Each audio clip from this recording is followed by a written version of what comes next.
Ladies and gentlemen, hello. How are you all doing this evening?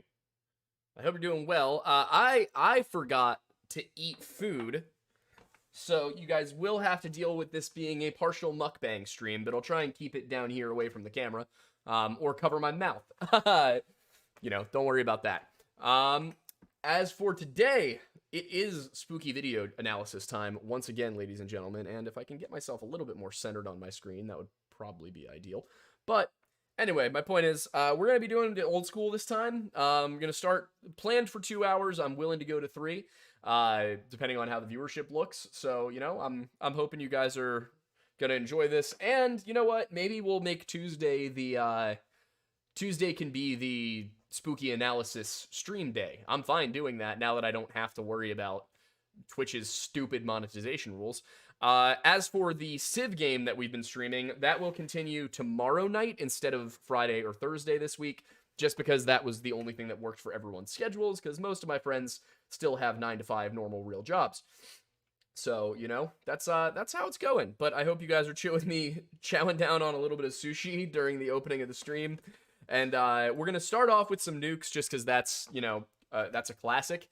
And then we will switch over to some Lazy Masquerade. And if you guys have a good analog horror, I wouldn't mind doing that for the last hour or two, or hour. Well, we'll see how much stream is left when we get there. Point is, here we go. I'm just trying to distract myself from all this nonsense in the Middle East. I don't want to die. I don't want to go to war. Cambodian Paranormal Investigation Team RC Fun TV2 travels If I have to go to war, I'm going to become the ghost myself. to an allegedly haunted area along the bank of a river. Y'all know I Locals tell stories. Y'all know I would fight my ass off for this country, but do not send me to a desert to die. Stories of many horrible incidents that have taken place in this small area, right at the river's edge. First, it is said that a young boy was swept away in a I did not watch Greylock. Is that what you would like me to take a area. look at? Let me back up a little bit since I talked a little through that. Along the bank of a river. The locals tell stories of many horrible incidents that have taken place in this small area, right at the river's edge. First, it is said that a young boy was swept away in a mudslide in this area, and sadly, he perished in the flood. Unfortunate. Another tale recounts that a man took his own life at the river's edge. That does tend to happen. Men do have a shockingly high suicide rate. Tragedy, because the graves of several children can be found here, buried along the river bank. Because this spot has such a horrible history, the RC Fun TV team decides to leave offerings and prayers for any distressed spirits that might be unable to move on to the other side. Good choice. And not long after leaving their offerings, the paranormal investigators spot something truly terrifying. Alright, we'll do Greylock then. Well, see, first of all, I have a feeling that if a draft happened, the definition of autism would rapidly shrink again. Because they're gonna need guys like me, who are physically fit, might struggle a little bit in social situations, but, to be clear, I don't think I'm on the autism spectrum. I wouldn't be shocked if I was near it, because I have family members who are on the spectrum, but, right now, when I was in the Army, when I was in the National Guard, I was medically separated for anxiety disorder. Pretty sure now, anxiety, depression, whatever, if they were putting it to a draft, would not keep you out of the military. Being college educated also probably wouldn't, so I'm not confident, but we're distracting ourselves with spooky videos and sushi, so.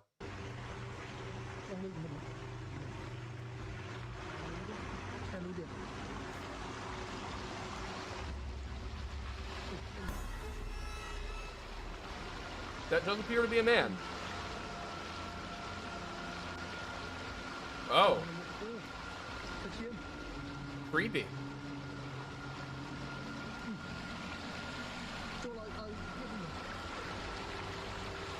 Based on the way they're reacting, I'm hesitant to believe that this is real and not a setup.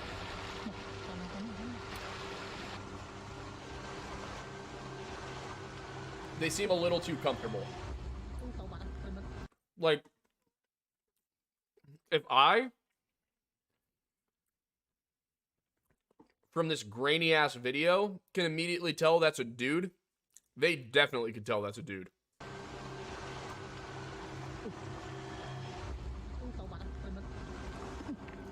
Also, oh no, it's gone. We just watched him roll into the water.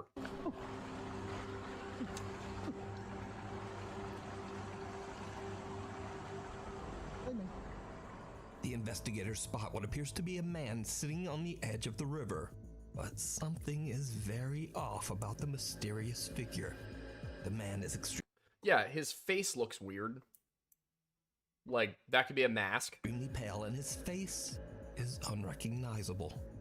When the team attempts to get closer, the stranger disappears underwater, never to be seen again. The RC Fun TV team say that they might have just seen the spirit of the man that took his own life on the riverbank, or perhaps even the boy that drowned in the flood. But is it real, or is it all just an elaborate hoax? It's an elaborate hoax. It's not even that elaborate of a hoax. Like, it's either a local who does this to fuck with people, or it's their buddy, or some guy they paid to sit naked in a river. You decide. Stray away. Yeah, so as for that, Pumpkin Bear, yes. That's what they said to me about anxiety, about depression, about the foot I broke when I was a young child. In times of peace, the military is extremely stringent about who is allowed in. In times of war, however, they're going to be sucking up plenty of people who at the very least are going to be stuck behind a desk doing some office job while other people are out on the lines fighting. You know, you're going to have every able-bodied man and woman out on the front. Probably not going to have women on the front lines, but you're going to have every able-bodied person at the front. All of the people who were rejected for some reason, they're going to get simple office or restock jobs. It's late in the afternoon when a CCTV camera in the city of Angol, Chile, captures a teenage girl presumably walking home from school. Okay. What happens next is absolutely chilling.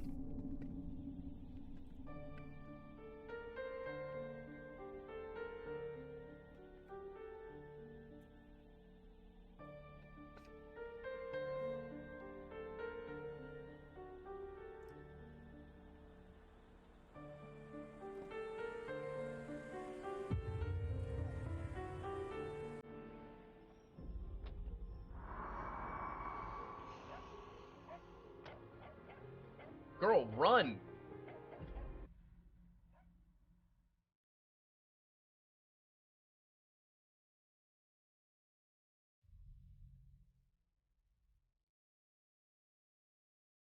The girl is walking down a secluded alleyway when a silver Nissan pulls up to the teenager and a man can be seen talking to the girl with a weapon in his hand. The girl is terrified and instinctively walks backward away from the car. When the men then back up their car to follow her, suddenly a little stray dog comes running out of nowhere and aggressively starts barking. Wait, the Tartaria drive-by poster? What? What happened?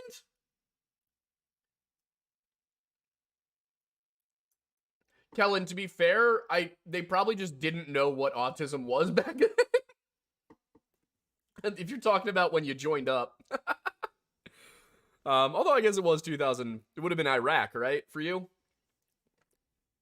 So I'm guessing they probably were willing to overlook it in certain fields. But that's the thing, is like, yeah, technically you're not allowed in if you have autism, but your recruiter will tell you to lie. At the dangerous strangers. The little dog effectively saves the teenage girl from what we can only assume would have been a horrible fate. The video about the heroic little dog went viral on the internet, with many people giving praise to the stray for recognizing the threat and protecting a complete stranger from harm. Now, without a source, I unfortunately don't know what happened to the little dog after it ran out of frame. But as for the footage, it just goes to show again that human beings are always scarier than any ghost or spirit. Well, that's not a ghost video. Now I feel lied to. Not a helping hand. This next video was posted to Facebook by Marla Teixeira Hernandez from Richmond, California. Wait, I'm just taking a look at chat. Oh, 4, damn. Somebody started to chart something in chat. Yeah, going into my comments section or my chat section to defend Mind Unveiled is probably a bad plan, considering I'm pretty confident my entire audience is more intelligent than him. Yeah, Marla says that she was America has not announced a draft yet, but there are people concerned with what we're currently doing. And basically, it's not about Israel and Gaza. It's not about Ukraine and Russia. It's about Israel, Gaza, Ukraine, and Russia. What if there's another border dispute? Basically, what I think is happening is people are kind of looking at history and looking at the way things are going and going, oh no. I'm hoping it doesn't come to that, but if it does, you know, there's nothing I can really do about it. Now, is there? Arranging some furniture in her son's bedroom and recorded a video of the room's final look to show to her daughter. But when she watches her video back, she spots something downright chilling.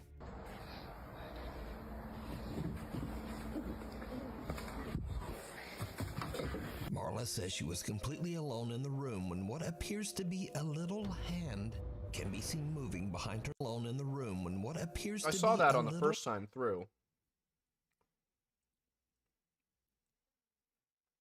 Hand can be seen moving behind her son's cabinets. Even creepier, viewers pointed out that a man's voice seems to quietly whisper, "Don't be afraid to die." Oh.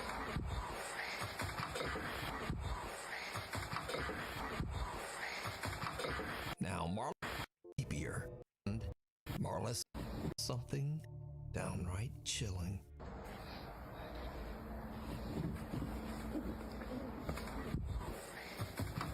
Marla says she was completely alone in the room when what appears to be a little hand can be seen moving behind her son's cabinets.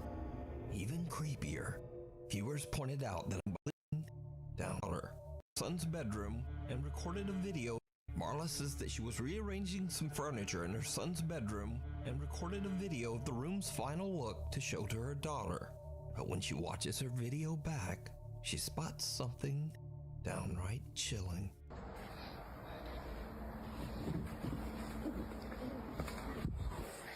That doesn't look like a room that was just rearranged. I don't know that I buy that reasoning for why the video was taken in the first place. Marla says she was completely alone in the room when what appears to be a little hand can be seen moving behind her son's cabinets. Even creepier, viewers pointed out that a man's voice seems to quietly whisper, "Don't be afraid to die."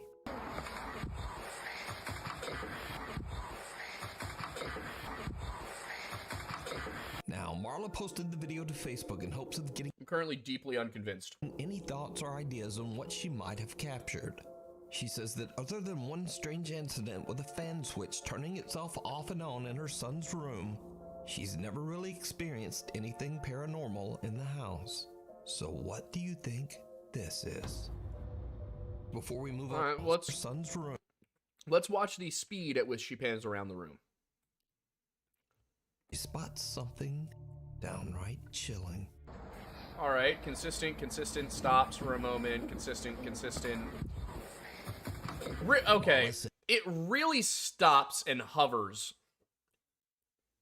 at exactly the right moment to catch the hand, and it stays there. Like, it's not like she was just going like this, you know? It seems like she deliberately stops the camera. Moving, stops, hand continues along. It's the fact that it stops just before the hand and starts immediately after the hand that makes me think, Completely alone in the room when what appears to be a little hand can be seen moving behind her son's cabinets. Even creepier, in hopes of getting any thoughts or ideas on what she might have captured. She says that other than one strange incident with a fan switch turning itself off and on in her son's room, She's never really experienced anything paranormal in the house. So what do you think this is?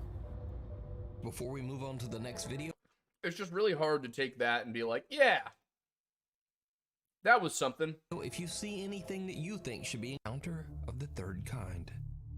The following is a very old video from the depths of the internet. Source unknown. Always So, bad. A group of friends are hanging out, drinking and having a good time in the woods of Flacy, France. Suddenly, they spot what they believe to be a dog hiding behind a tree. Vous avez vu un truc encore bouger? Bon, toi là. Il y a un truc là-bas? Il y a un truc derrière là. Attendez. Minou, minou, minou, j'ai trouvé ta mère. Putain! I mean, it looks relatively old here. That looks like it's probably a camcorder, not a phone. Putain. Based on the way it's being held and shaking. J'aime pas ça. Je vais me barrer. Oh, non, bah y a un... I do have to wonder if this is just found footage horror, like Blair Witch Project, made in the wake of Blair Witch Project. Bon, c'est deux fils de gueule. Pour éclairer, putain!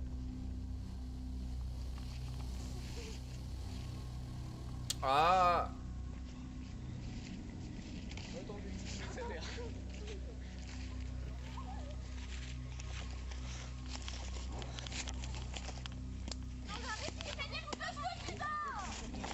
Something otherworldly can be seen moving around behind the tree. Something with long fingers and an unusually large skeletal head. Yeah, my immediate guess on this is that it's a found footage movie that was made and released on the internet to be spooky. The video abruptly cuts, and what happens next remains a mystery. So could it be that the group had an encounter with an alien? Or just what is that? Let me know what you think. I mean, it really looks like a dude in a mask. Hunting the Unknown. Paranormal investigator Alex from the YouTube channel Hunting the Unknown sets out to investigate a restaurant in England that's been abandoned for over All right, I will say, I used to be of the opinion that, like, when a video comes out and you see people do something completely irrational, like walk towards the monster, I don't think it's necessarily always an indicator that the video is fake. Because, you know what? I've encountered some really stupid people on the internet. And I fully believe they'd do that. 20 years. The owners of the restaurant are said to have abruptly fled the property after being tormented by severe paranormal activity. So, there is a restaurant in the town I grew up in, called Shiraz, that has been closed since like 2006. The building has never changed into anything else. And if you go and you look in the windows, the tables are still set. This place wasn't sold. It was not rebranded. It was simply abandoned 20 years ago, and the tables are still set. And there's not dust. It's really creepy. The abandoned and broken down structure is located deep in the middle of the woods, and Alex is all alone as he begins his investigation in the dead of night. After setting up a motion detecting music box in the bar section of the restaurant, Alex already begins to experience strange activity. I've got the music box set up at the moment. Just doing a little walk through. Hello?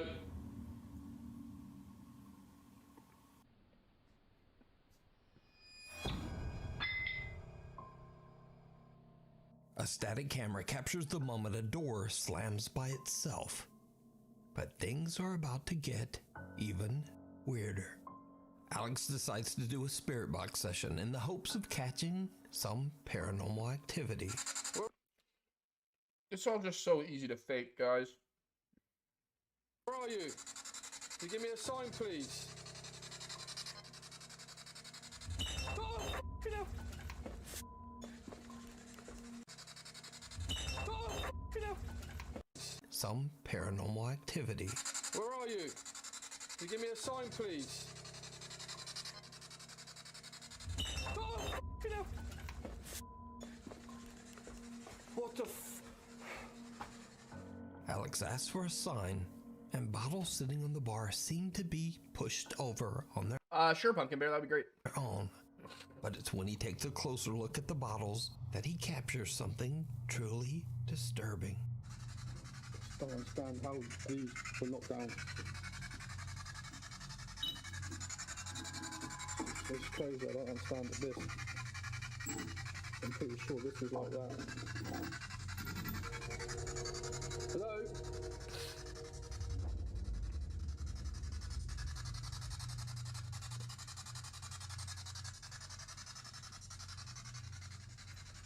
I didn't really see much there. I kind of get what was being implied, I think, but I didn't see anything.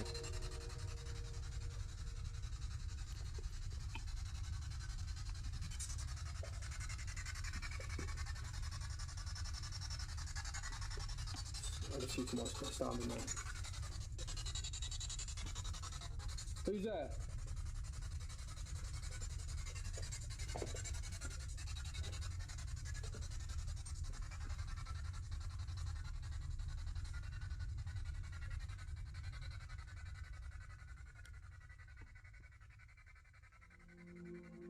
The dark silhouette You'd have to be just so unbelievably stupid to do the things this guy's doing. Like, walking in to a room. I mean, first of all, going somewhere like this alone is already stupid. You shouldn't do that. It's not about proving you're brave. It's not about, oh, well, the ghosts will respond better if I'm alone. That's a video game mechanic from Phasmophobia. Fact of the matter is, there may or may not be a ghost in there. What there definitely is in there are hazards. Broken bottles. Staircases that haven't been repaired in years. Rotting beans. Possibly wild animals. There's also the possibility of human squatters. Do not do this. If you're going to an abandoned place, first of all, make sure that you're not breaking the law, especially if you're filming it. Second, if possible, if at all possible, bring a firearm. Bring a handgun. Probably not going to do much against the ghosts, but if there's meth heads living there and they attack you, you're going to wish you had something on you. And don't give me the, oh, well, I can fight with my hands, or, you know, I'm good with a knife. Meth! Carry a firearm. of a figure can be seen standing in a room right across from Alex. Now, Alex doesn't notice the figure at first, but when he moves towards the door, he realizes that something is... I'm going to be honest, the way that a lot of the teenagers act in Friday the 13th is pretty realistic in my opinion, because every single one of them was not, up until like the last person who realizes there's a killer and they're trying to survive, almost all of those teens are totally preoccupied with getting laid, so I'm not surprised that they seem totally oblivious to the danger. Give me 1 second to put away my sushi. Oh, you know what I'm saying, guys? You know what I'm saying? They're simply befuddled by the poutine. For a person befuddled by the poutine, there is no hope. Oh, here we go. It's not quite right. Stay strapped or get clapped, exactly. Sure no one is there, but he gets the unsettling feeling that he's being watched. Alex no longer feels safe in the remote building and all by himself. So he decides to just get and wait, well, what no was one the is there, figure he was talking but he gets about? the unsettling feeling. He inspects the room and says that something is not quite right. He realizes Alex doesn't notice the figure at first. Well, here's the thing. I'm not sure I notice a figure either.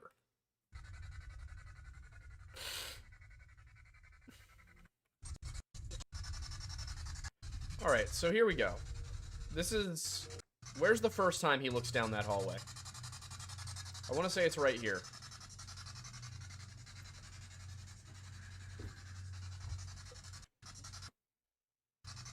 It really does not look like a shadowy figure to me. I just see too much standing there. Figure can be seen standing in a room right across from Alex. Now, Alex doesn't notice Could just be a trick of the light, power of suggestion. the figure at first, but when he moves towards the door, he realizes that something is not quite right. He inspects the room to make sure no one is there, but he gets the unsettling feeling that he's being watched. Alex no longer feels safe in the remote building and all by himself. So he decides to just get out of there. You can watch this entire investigation and many more spooky videos over on the YouTube channel, Hunting the Unknown. I will say this much, the thing about that one that got me the most, that I was like, was definitely the bottles.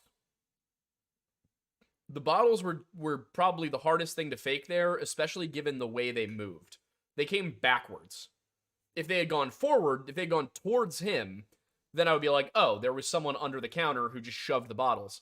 The way that they just fell the opposite direction, despite the fact that there was nobody visible and it didn't really look like there was a way that somebody could have reached up a hand and pulled them like that. I mean, let's go back and watch it again really quick. That one was interesting. That was intriguing to me. What the f... Get out, please. See what I mean? Please. Here. Let's go nice and slow, frame by frame. Do we see anything?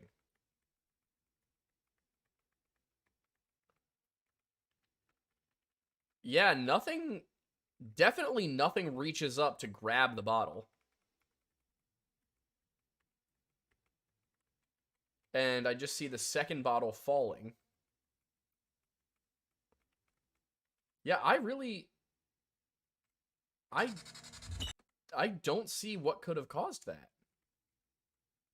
I mean, maybe there was like a string attached to the cork.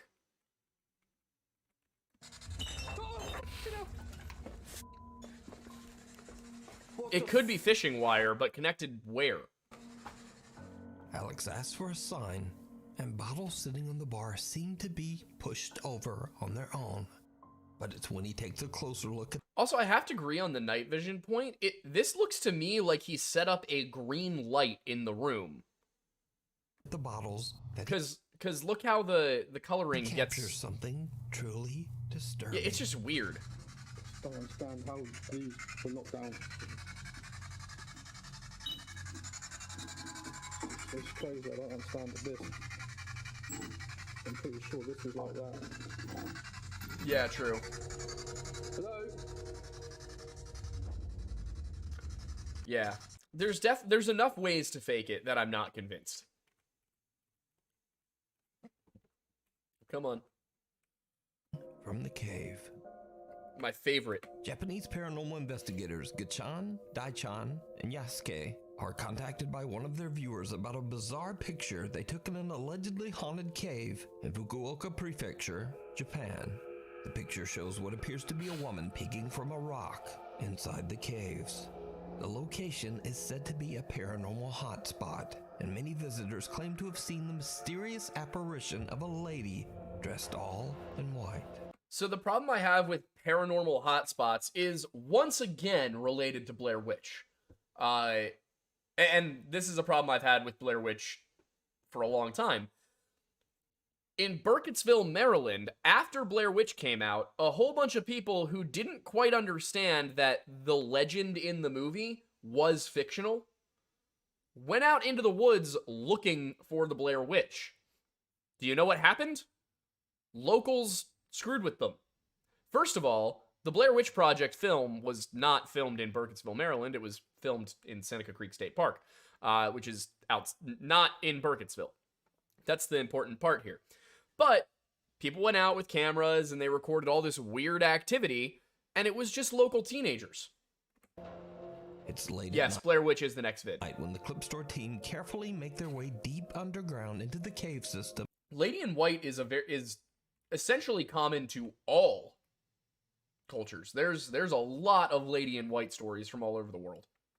To search for the spot where yeah. So I watched Book of Shadows here. So just to really quickly let you guys know how this Blair Witch Project took shape, I watched Blair Witch Project, and then we realized that the next video will be coming out on Friday the 13th. So I went back and I watched Friday the 13th and all of the associated movies in the Jason saga. That's the first 4, like the original Jason Voorhees movies. And then last week, I watched Book of Shadows, Blair Witch 2, and I watched Blair Witch, the 2016 sequel. Book of Shadows is one of the worst movies I've ever seen. I have seen better student film projects. It is so bad. It's like they took everything that was charming and cool about the original and threw it out the window. It was like, let's make this a Sci-Fi Channel daytime TV movie. It was really bad. Photo was taken.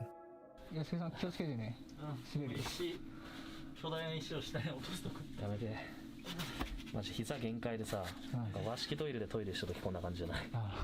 マジ。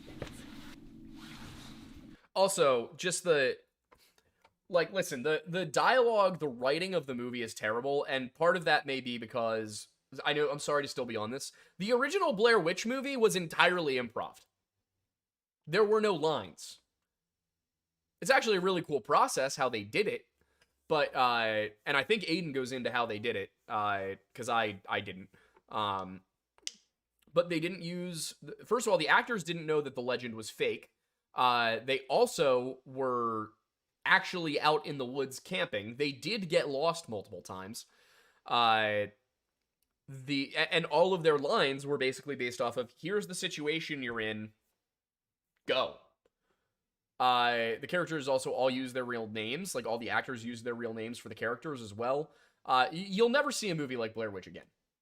Like, it's just, it was a perfect storm, and you'll understand what I mean by that when you watch this Friday's video, but it was a perfect storm of events and new technologies and the internet. It just a whole thing.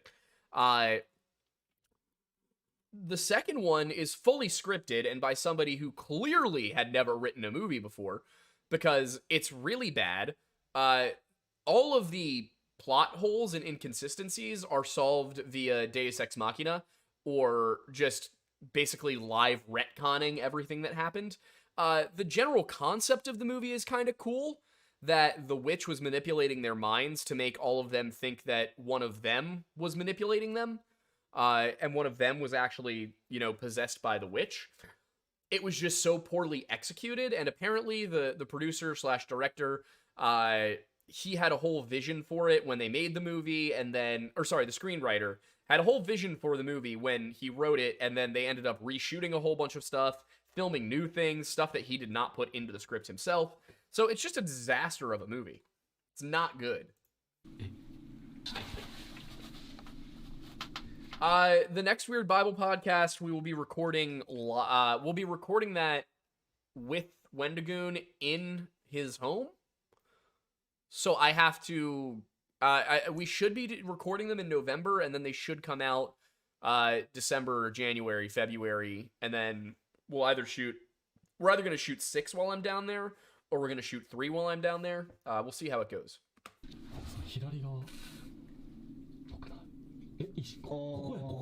K-Dog, I would absolutely take you up on that if it weren't for the fact that we already shot it. こんな感じじゃないの。だね。そう。ちょっとうわ気持ち悪い。てか無理。人がだってガッチャンそんな足とか出してんじゃん。とにかくここですね。The Clip Store team manages to find the exact location of the photo. But now, with all 3 members so cramped in such a tiny cave tunnel, Yasuke and Daichan decide to head back out and wait in the car. Gachan stays behind to listen and look for anything strange. Yeah, I have a hard time believing that.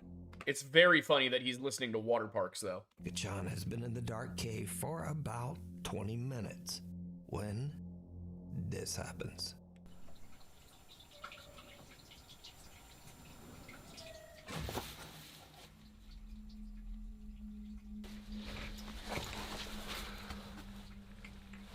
Yeah, the other two leaving the cave makes no sense.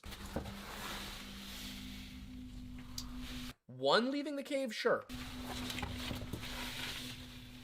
But why you'd leave one person alone in the cave rather than one person alone in the car makes no sense to me.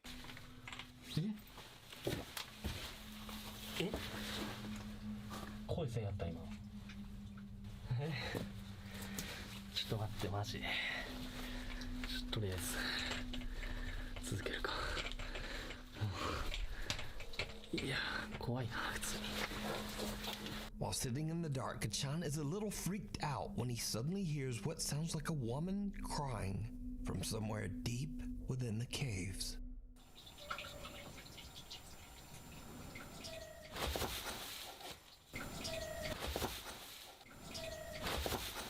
Meanwhile, waiting back in the car, Yasuke and Daichan also experience something terrifying. 大ちゃん初めてやったけどどうだった13です。いや結構ねやっぱなんていうかなやっぱ寒気まあその洞窟 Man, I cannot tell what gender Japanese people are. I fully thought this was a woman.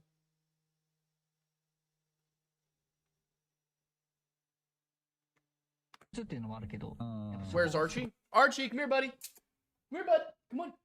Come on. Come here. Want to come say hi to the people? Here he is. I brought you. I brought you the boy. He's come to say hello. Hi, buddy. Hello. You're very sweet. I love you. Have you watched the movie of the Catacombs Below Paris? As Above, So Below? I have seen it. I didn't particularly like it. Maybe I just need to go and watch it again. But yeah, I fully thought that that was a woman the first time I saw him. So. すごいよね。そうねなんか雰囲気が違うもんねやっぱ。ね。うん。Archie's feeling pretty good, コウ yeah. モリエグかったね。 He's a happy boy. いや前来た時ね全部冬眠しとったけん。I need to feed you. You're probably hungry. 今日ずっと終始飛び回りよったけんさ。マジ地獄やったね。いや本当に。いや結構ね過酷。でももう。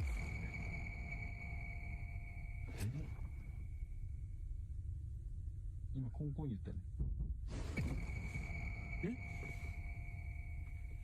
It does not help that they're wearing masks, no. The people want the awu, Archie. Will you give it to them? Will you give them the awu? You gonna give them the awu? You gonna do it?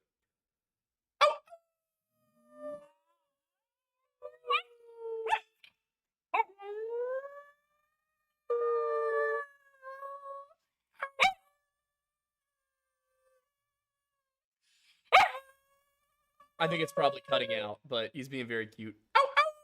There you go. There you go. Good boy. Good boy.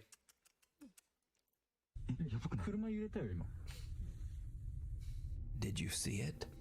Someone can be seen sitting right outside. Wait, you dropped into a COD match and the first thing you heard was somebody watching a Lore Lodge video picked up on their mic? That's hilarious.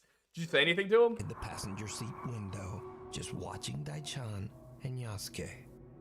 Then there are two loud bangs, one from the back of the car and one from the front. As the camera pans back toward the passenger window, we of the car and Daichan be seen sitting. Did you see it?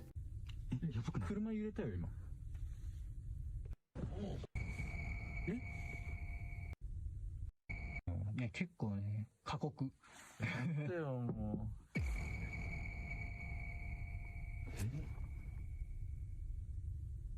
今コンコン言ったね。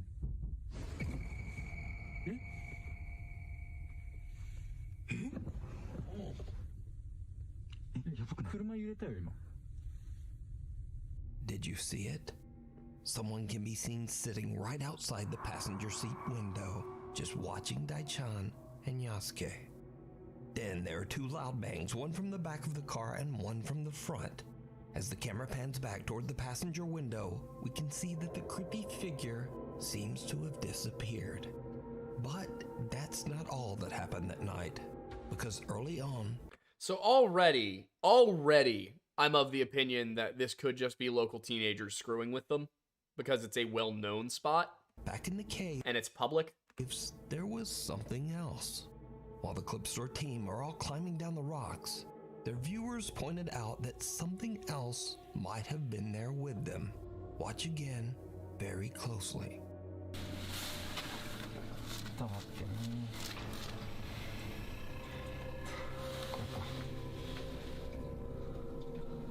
Ah, yeah, I will say that definitely looks like a person. Someone or something can be seen moving up above them, as if following them down into the caves. But the clip store guys don't see or hear anything. I think if that really was something they needed to worry about, it would have attacked the guy who was alone. So could it be that they had an encounter with the strange apparition of the woman in white that haunts this area? Let me know what you think. You can watch this entire investigation over on the YouTube channel, Clip Store. Graveyard shift. TikTok user Veronica is working the night shift on the second floor of the Baylor Scott & White Medical Center in Rowlett, Texas. Suddenly, they start to experience something truly creepy.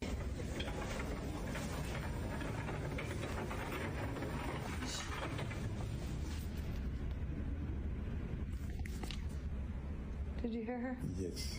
Well, I don't think they were live streaming from the cave. You hear her? They start to White Medical Center in Rowlett, Texas. Suddenly, they start to experience something truly creepy.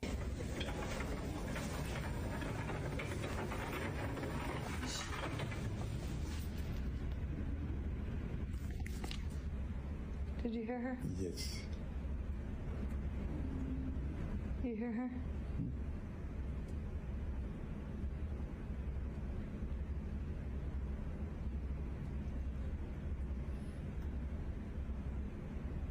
I'm not hearing anything.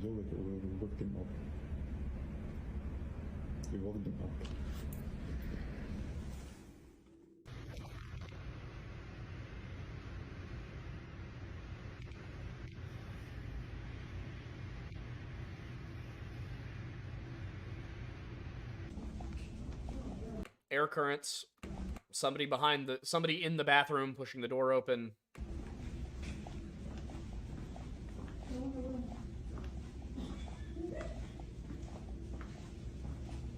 I can turn the video audio up for you guys if you need. She probably thinks I'm her mom.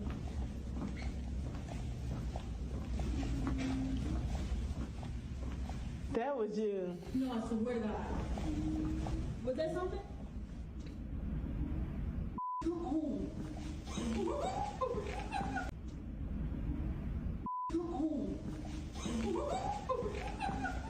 Veronica and her coworkers hear the sound of someone humming or singing. Did you hear her? Yes. You hear her? That was... There are so many things that could make that exact sound. Swear to God. Was that something? Too cool. And a door opens by itself. Night shift worker Veronica explains that she believes that several ghosts haunt the Baylor Hospital, but she says that one of them, the ghost of a young girl, can often be heard laughing and singing throughout the hallways, as if trying to reach out to the staff. No, Archie, I wasn't saying so hello is the to anybody. hospital haunted by the spirit of a young girl? Let me know what you think. The mysterious mannequin. I wasn't saying hi to anybody in the room. This next clip was posted by TikTok user TheTruth444. Okay. The video shows a tourist in Paris stopping at the storefront of the famous and very controversial brand Balenciaga. The woman notices they are something controversial in the store now. window that is truly disturbing. Okay, people, tell me something. So this is a store in Paris. This is a man's store in Paris, and this is a mannequin that they say that they made this and put this in the store. This boy look like somebody dead and bomb. Look at his hand. Wait, I'm doing it through the hole. Look at the boy hands. Look, the hands.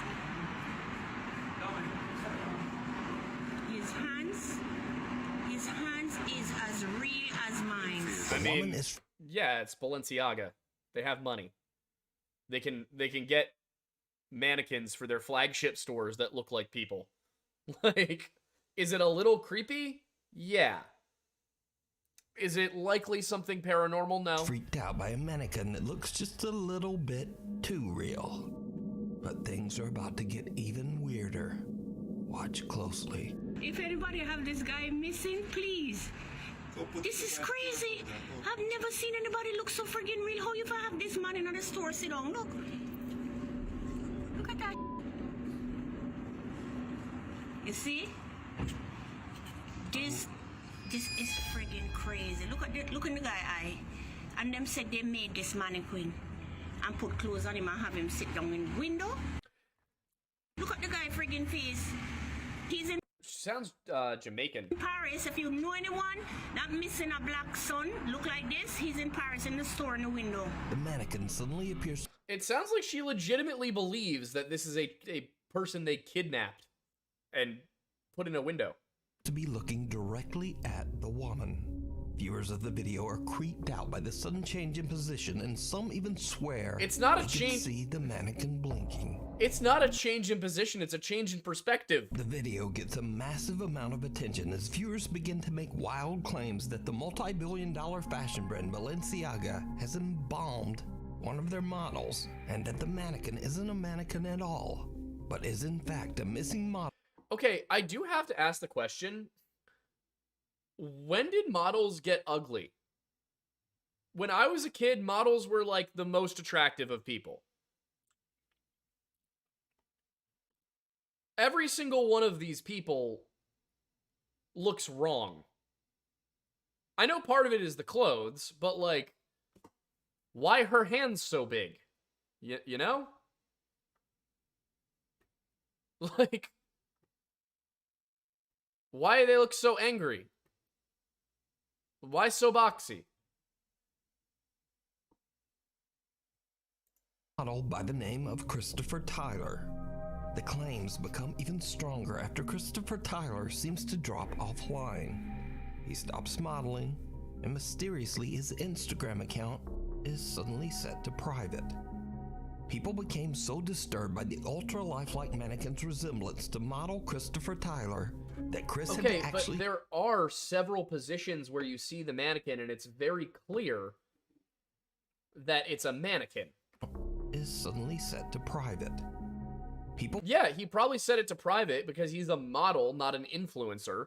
So having a ton of people suddenly, you know, clamoring onto his account is weird. He probably didn't like that. Became so disturbed by the ultra... But I mean, look at it. There's a few specific places, like... is suddenly set to private. People became so... Right here, the skin around the eyes looks wrong. So disturbed by the ultra-lifelike mannequin's resemblance to... The hand, especially, this index finger, these fingers are not correct. Those are, they bend too much. These are not human bones.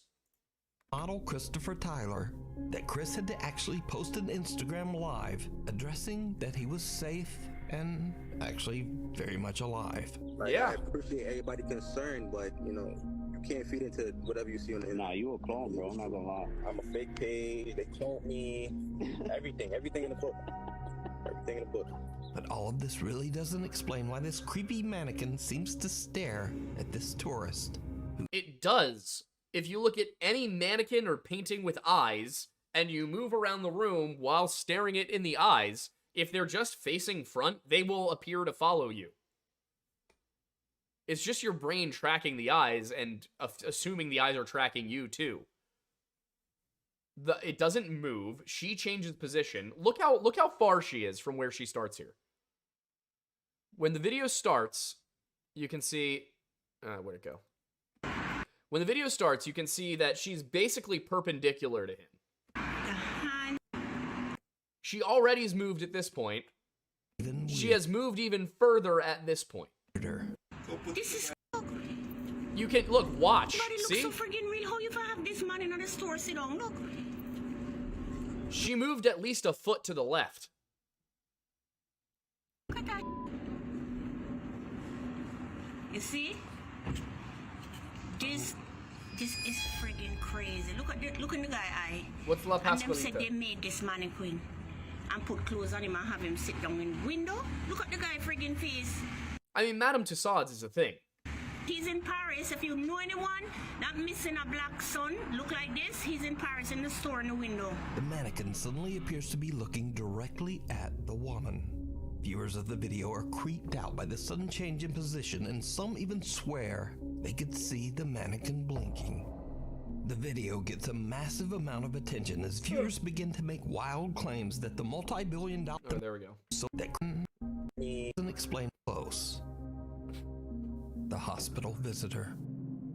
This next creepy video was posted to the internet without a source. It is said that the video was taken by a patient in a hospital in Indonesia.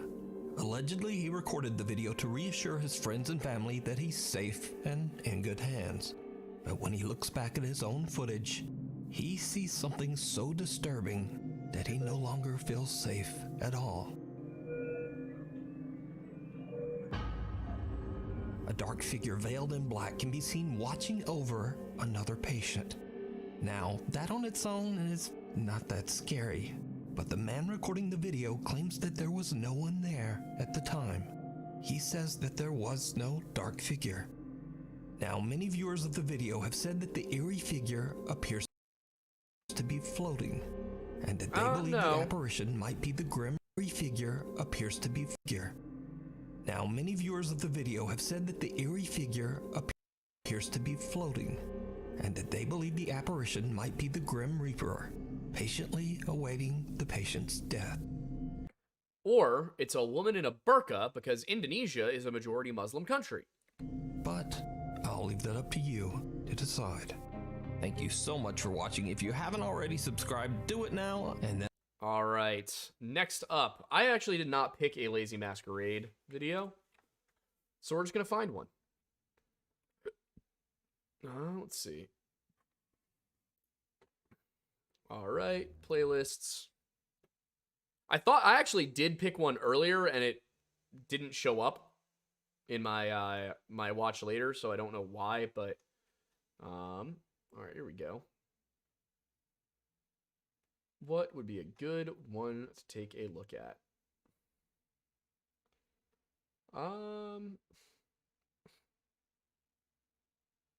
Let's see.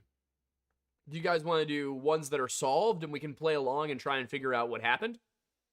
Or do you guys want to look at stuff that's actually unsolved?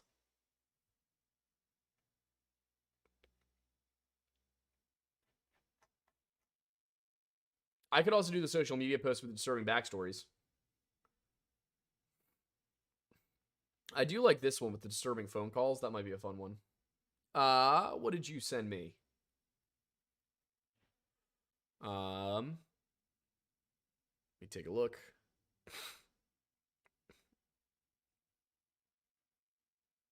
Oh, you sent it in here.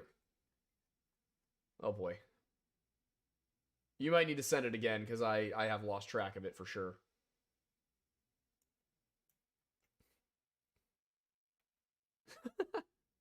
All right. Let's see. Got to find one that we haven't actually done yet. 3 disturbing mysteries that will make you question humanity could be a solid one. Why did we only get a quarter of the way through that? Maybe we started it and only watched the first one. Let's take a look at that. Is that what happened here? Somebody knows. shadows, I suppose. Oh, this is the one we were watching last time we did Lazy Masquerade. Okay, cool. We're gonna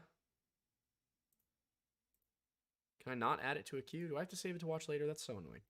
Anyway, we'll start with this one. Give me 1 second. I'm gonna run to the bathroom. Archie, can you get down? Thank you. I'm gonna run to the bathroom really quick, and then I will be back, and we will get into the unsolved mysteries.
I had to acquire a blanket for my shoulders. But I have returned. All is well. All is well. The body in the drag queen's closet. All right, well, here we go. We've got a few skeletons in our closet. Some of us, literally. This little mystery is absolutely bizarre and has a bunch of unanswered questions attached to it. I didn't forget about the killer clown scare. Let's take a look at the body in the drag queen's closet. Dorian Corey was a relatively well-known trans woman, drag queen, and fashion designer. Yeah, I did forget about the sexy clown phase. Living in Harlem. She'd regularly appeared in high-profile shows in the city, and even featured in the documentary, Paris is Burning. Unfortunately for her, she never had much money to speak of. In 1993, Dorian passed away at the age of 56. It's not the circumstances of her death that are suspicious, though. 2 months after she passed, Dorian's friend and caretaker, Lois Taylor, and 2 of her pals were going through Dorian's closet in search of Halloween costumes. Dorian had given them permission to do so before she died. What they found inside was unexpected, to say the least. After rifling through feathers, fabrics, and sequins, they noticed a large, green plaid garment bag on the floor that was far too heavy for any of them to lift. Unable to find the zipper, Lois cut it open with a pair of scissors, hoping to find some exciting Halloween props to use inside. Well, I mean, Instead, probably. It sounds like she and her did. friends found something else. The partially mummified corpse of a man curled up in the fetal position with That sounds to me like a damn good Halloween decoration. a bullet hole in his head. A putrid stench escaped the bag and filled the room, and Lois immediately called the authorities. An investigation was quickly underway. The body itself had been wrapped in fake leather and plastic bags. After unwrapping, Interesting several choice. pull tabs from old Definitely doesn't sound like the kind of thing that was done with planning. 1960s flip-top beer cans fell out. The victim's once brown skin had turned yellow and purple.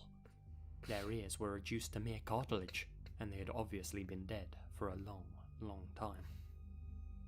So, naturally, the detectives on the case were faced with several questions. Whose body was this? How long had they been deceased? How did they end up in Dorian's closet? Was she keeping it there? If so, why? Using a chemical solution to harden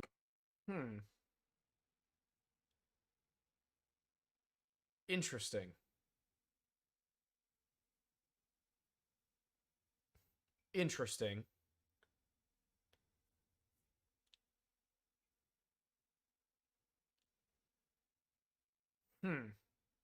All right, yeah, let's see. In the body's brittle fingers, the coroners were able to retrieve a set of fingerprints. They now knew who the mouldy remains belonged to. The cadaver was What you barking Robert at? Bobby Worley, a former criminal with an extensive record. All right. He hadn't been seen or heard from since the mid to late 60s. That, along with the I mean, would explain why he hadn't been seen or heard from since the late 60s. But why keep the bag? Led them to conclude that Bobby had been dead for the past 20 years. Still, that didn't explain why he was in Dorian's house. Had he been inside her closet for the whole 20 years? Was the Also, why is he referring to a drag queen as she? Drag queens are typically men who aren't trans-identifying. drag queen actually a Or at least back then. murderer? That didn't seem likely. Dorian was a calm, thoughtful, and peaceful person. So, let's dive into this diva's rabbit hole and explore a few of the leading theories on the hows and whys. Theory number 1. Dorian and Bobby had a turbulent relationship that took a dark turn. Though Bobby was a very secretive person, he did allegedly open up to his brother about being in a relationship with a woman named Dorian, who he often fought with, sometimes physically. Okay, but from what is being said here, this wasn't a transgender woman. This was just a drag queen.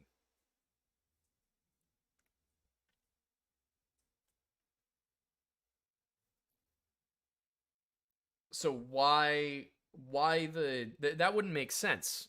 See, I think this is that sounds like it's applying, 2020s. This video came out 2 years ago. That sounds like it's applying 2020's thought to something that happened in the 60s. So far as I'm aware, this is a drag queen. This is a man dressing as a woman.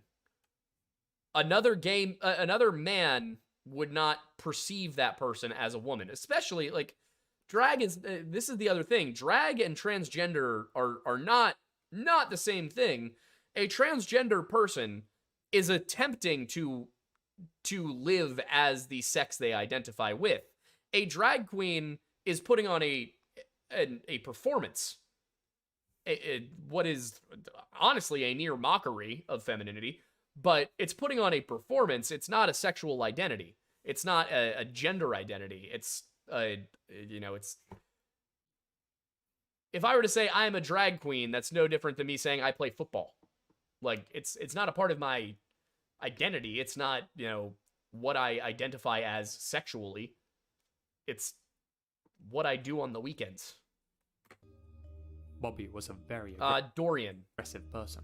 So, if the pair really were in a relationship, perhaps Dorian killed him in order to protect herself, or maybe even to get revenge. Theory number 2. This has never been to Alright, care what of was a Dorian what? calm, thoughtful, and peaceful person. So, despite Noreen's belief,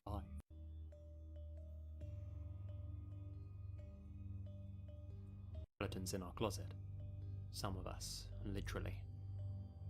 This little mystery is absolutely bizarre and has a bunch of unanswered questions attached to it. Dorian Corey.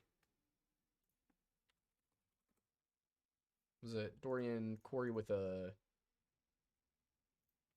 This little mystery is absolutely bizarre and has a bunch of unanswered... Dorian Corey, spelled C-O-R-E-Y. Dorian Corey.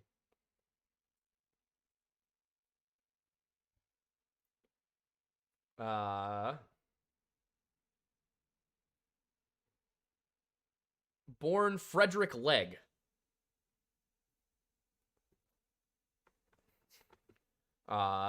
Assigned male at birth, but oh, okay. So was not a drag queen, was a trans woman.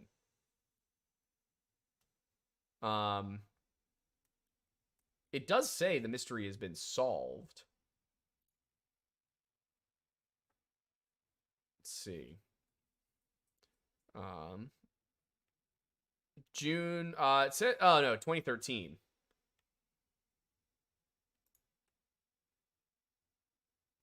Or is it?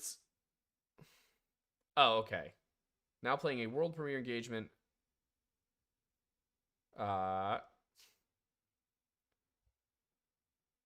Wait, is that the source for that?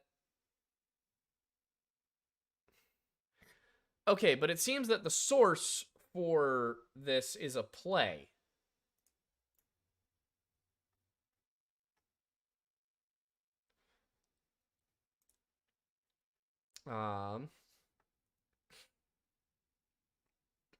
Okay. Let's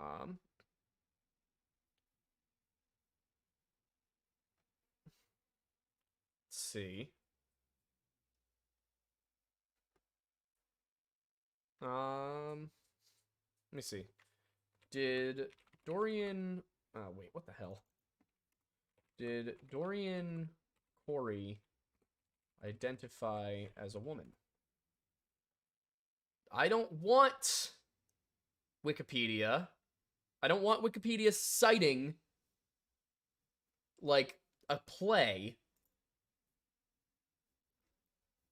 I want to know how this person identified, because that's essential to what Lazy Masquerade is saying. Let's see. All right, had served 3 years behind bars for a rape and assault in 1963.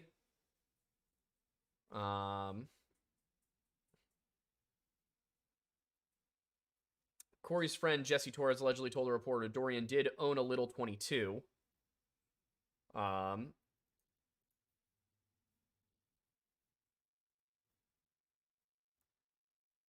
Okay, according to the New York Magazine story, Fred Worley, the dead man's brother, said his brother telephoned him while drunk sometime around 1968 and rambled on about someone named Dorian. The article also quoted Taylor as claiming Corey wrote third-person story shortly before she died in which a transgender woman kills her boyfriend after a fight about gender confirmation surgery. All right.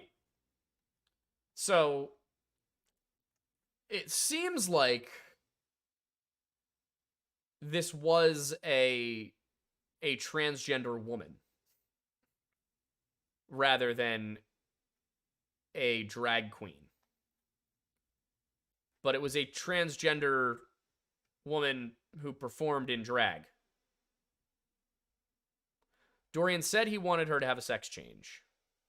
What? Leon Mercer was... where is that a quote from?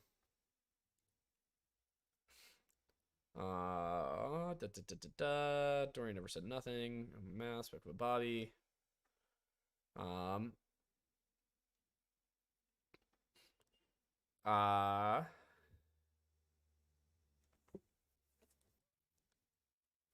trying to see everyone was referring to this person as she, so it does seem that that Dorian Corey identified as female. But that would, I mean, I guess there is a chance that somebody who was otherwise straight could be into a transgender woman in the 60s, but it seems unlikely to me. Let's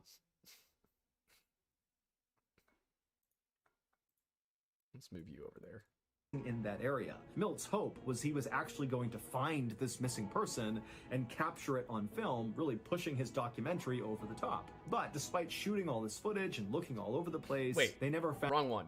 So questions attached to it. I'm tired if you can't tell. Let's take a look at the body in the drag queen's closet. Dorian Corey was a relatively well-known trans That was totally drag autopilot. queen and fashion designer living in Harlem. Alright. We're going to do so. Watch. Queen prop. I missed the part at the beginning where he said that she was transgender. The ball in his head was immediately. But also, just there's the possibility there that he had it wrong, and there would be a considerable difference between Bob Worley being in a relationship with a man who dresses as a woman to perform, and Bob Worley being in a relationship with a transgender woman, because it matters. The body itself had been wrapped in fake leather and plastic bags. But it sounds like maybe he knew that there had been no gender transition surgery, which back then was different. After unwrapping it, several pull tabs from old 1960s chemical. They now knew who the moldy remains belonged to. Criminally, why he was calm but one. Though Bobby was a very secretive person, so. Oh yeah, I don't believe for a second that Bobby did not know that this person was born a man. Really were in a relationship. Perhaps Dorian killed him in order to protect herself, or maybe even to get revenge. Theory number 2.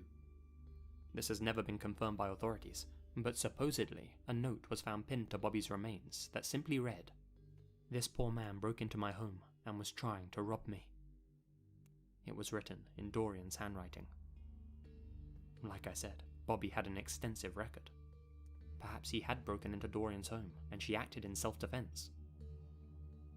Finally, theory number 3. Dorian was covering up for the real murderer, hiding Bobby's body in her apartment to protect whoever had taken his life. Dorian had moved apartments in 1988, and it seems unlikely that she would have lugged a dead body to her new home. True. It's more likely that the body was already there in the apartment when she moved in. She may have moved to that new place specifically to help protect the previous occupant and safeguard their secret. All of those theories fail to explain one important thing. Why didn't she get rid of the remains over the course of 20 years? That is... Panic. So that to me does suggest that maybe this was a relationship thing.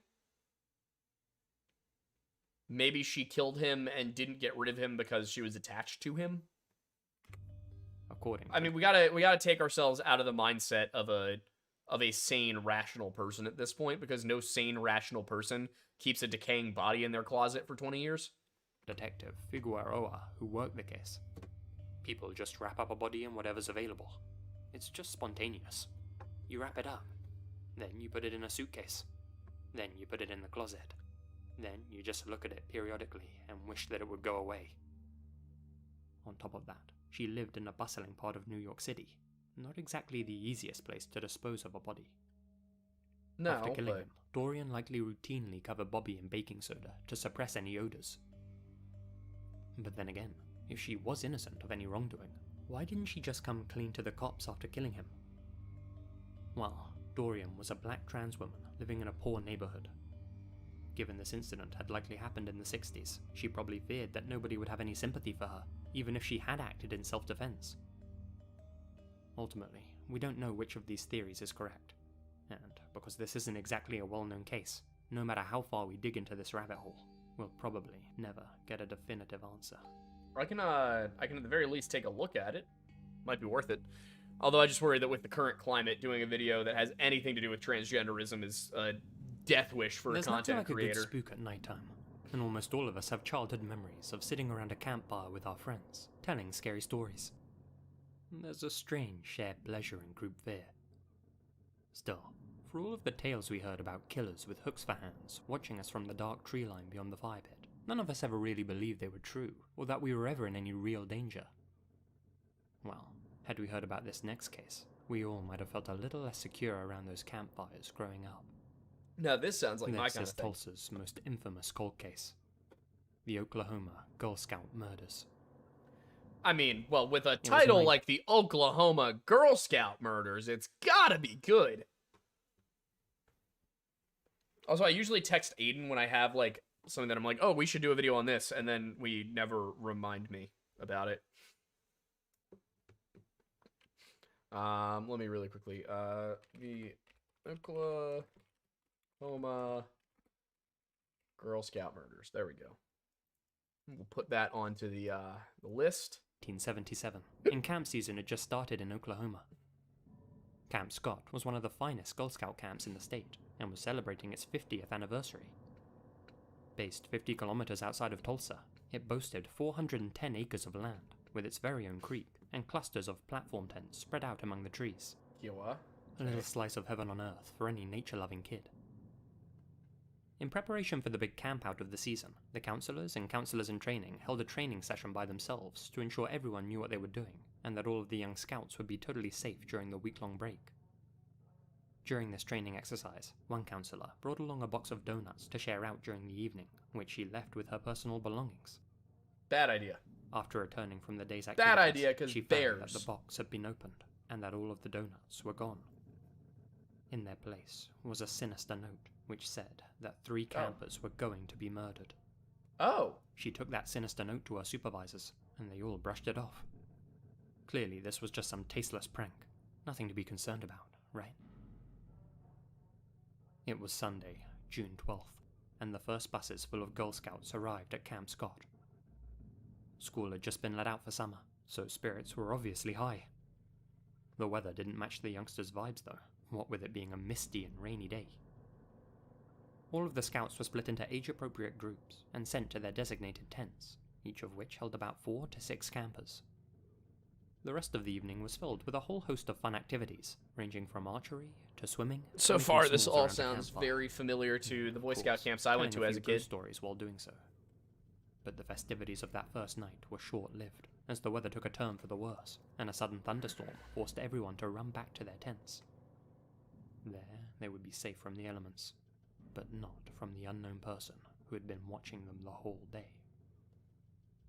The Kiowa unit of tents was arranged in a horseshoe pattern, with a campfire and common area in the center. What made the Kiowa unit a little different was that it had an extra tent number 8, which was situated That doesn't really look like a horseshoe to me. a little further back from all the other that's the horseshoe. tents, much closer to the trees. That, paired with the heavy rain and complete darkness, made it difficult for the Kiowa unit's counselor to see into tent number 8. 6 a.m. on the 13th, and one of the counselors woke up early to go and shower. As she cut through the trail that led to the bathhouse, she made a gruesome and heartbreaking discovery. 3 sleeping bags were lying in the middle of the trail, piled on top of one another. Bewildered, she unzipped the top bag. After doing so, she ran back to the camp and told the other counselors what she had just found. Probably bodies. The 3 sleeping bags contained the bodies of Lori Lee Farmer, Michelle Heather Goose, and Doris Denise Miller, 8, 9, and 10, respectively. All 3 had been beaten to death with a flashlight found at the scene. Whoever had taken their lives had also done other things to them, which I can't bring myself to talk about in this video. It sounds like it was either a local or a counselor. I'm sure you can imagine what. None of their parents could have predicted what would happen to their daughters when they dropped them off for what was supposed to be a fun-filled break. The camp was of course immediately evacuated, and sniffer dogs were brought in to track down evidence. Here's what was found. A footprint belonging to a man who wore a size 9.5 was imprinted in blood found in tent number 8. There was a single, unknown fingerprint found on the lens of the flashlight which was used to hit the victims. A local in the area.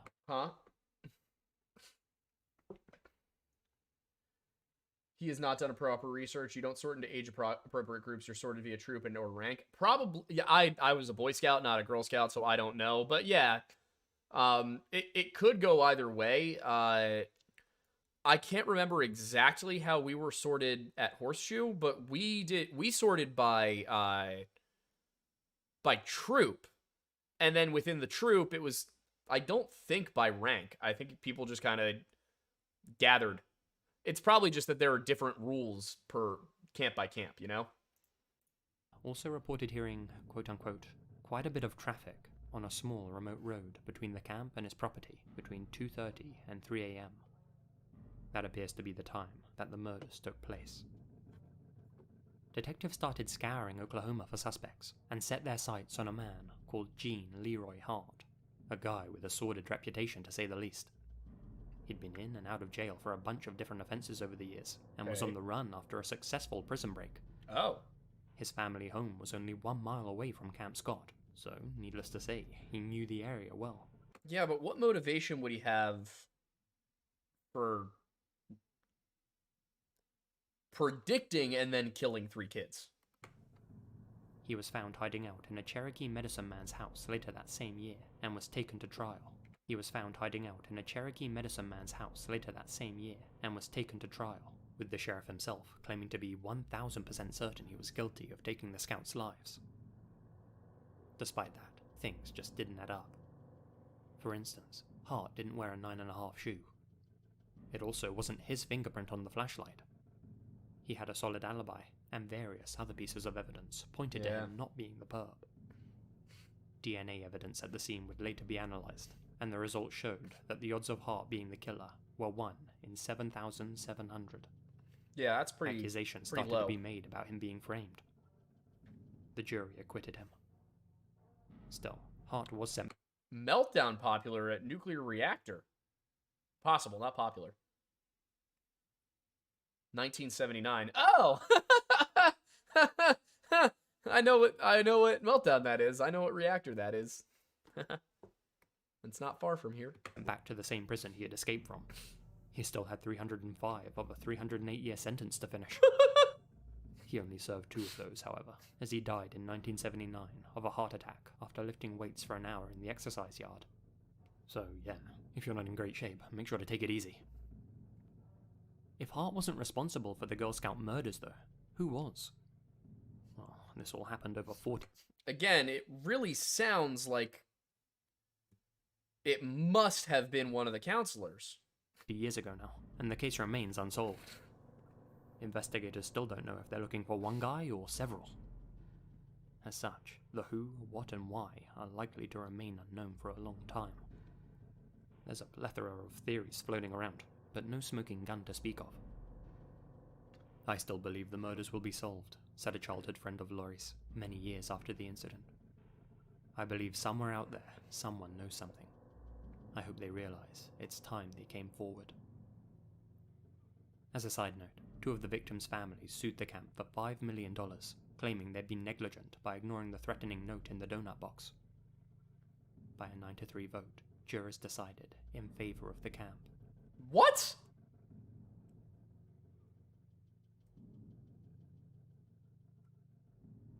No, the camp absolutely had a responsibility.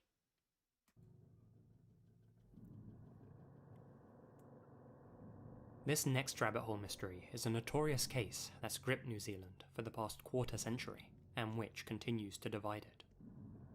Let's see what we can piece together. June 20th, 1994, 7:09 AM. A call comes in on New Zealand's emergency. So, part of the reason I'm saying it has to be a counselor, also, it seems like the way this camp was set up, there was not a counselor sleeping in each tent. And again, it's, you know, Boy Scout and Girl Scout camps vary across the country in exactly how things are set up. But the only way that somebody would know that there wasn't going to be a counselor on patrol at a given moment would be if the person who did it knew the patrol schedule. They clearly did, because this happened. They also left the bodies in a place that they knew they would be found, from what it seems. So this was targeted at the camp, it almost sounds like. Like, it sounds like it was 3 random girls that they just chose to kill 3 people at the camp. The question, of course, being why, but my guess would be that it has something to do with the camp. And whoever's running it. Number 111. The operator who picks up hears a male voice in great distress. Well, it never was said that it was, oh yeah, it was definitely a man. Well, see, Girl Scout camps today never have male counselors. I don't know about the 1970s. And camp counselors are sometimes older. This is the thing. Again, I think we're all operating based on the fact that we grew up in the last 20 years. 70s. Things were different. Not nearly the level of uniformity. You know, it's very possible that this was a female camp or a male counselor at a female camp. It also could have been whoever was running the camp. Or it had to be somebody who was intimately familiar with somebody who was working at the camp, you know? But then it's got to be somebody who was nearby. This is why I think it was probably a counselor and maybe a counselor with a male partner. They're all dead. What's better? They're all dead. I came home and they're all dead. Whereabouts are you? What is this? The operator. A call comes in on New Zealand's emergency number 111. The operator who picks up hears a male voice in great distress. Yeah, I don't know. I'll have to look into the details on what the Girl Scout protocol was at the time. I would be very surprised if there was not a single male on the staff for a number of reasons. Yes. They're all dead. What's better? They're all dead. I came home and they're all dead. Whereabouts are you? Every street. Or every street? 65 every street. The voice belonged to a 22-year-old man called David Bane. Dunedin police quickly arrived at 65 Every Street, a place that was once home to the Bane family. Now, 5 of the 6 members of the household were lying dead in various rooms. That's not good. The father, Robin, 58. The mother, Margaret, 50. Their daughters, Arawa, 19, and Lanyette, 18, and their son, Stephen, just 14. David was the only one left breathing. All his relatives had been shot, yes, Pumpkin Bear, and there was please. evidence of a violent struggle completely between lost the track of unknown it. perp and Stephen, who had also been partially strangled.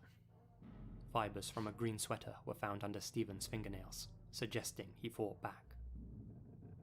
A chilling message to David, the only survivor, had been left typed up on the family computer. Sorry, you're the only one who deserved to stay. Question was, who had written it? David said that he had just come home from his morning paper route. He entered the house without turning on the lights and washed his hands to get all the black ink off them. That's a little odd. When he entered his bedroom, he found bullets and the trigger lock of his rifle on the floor.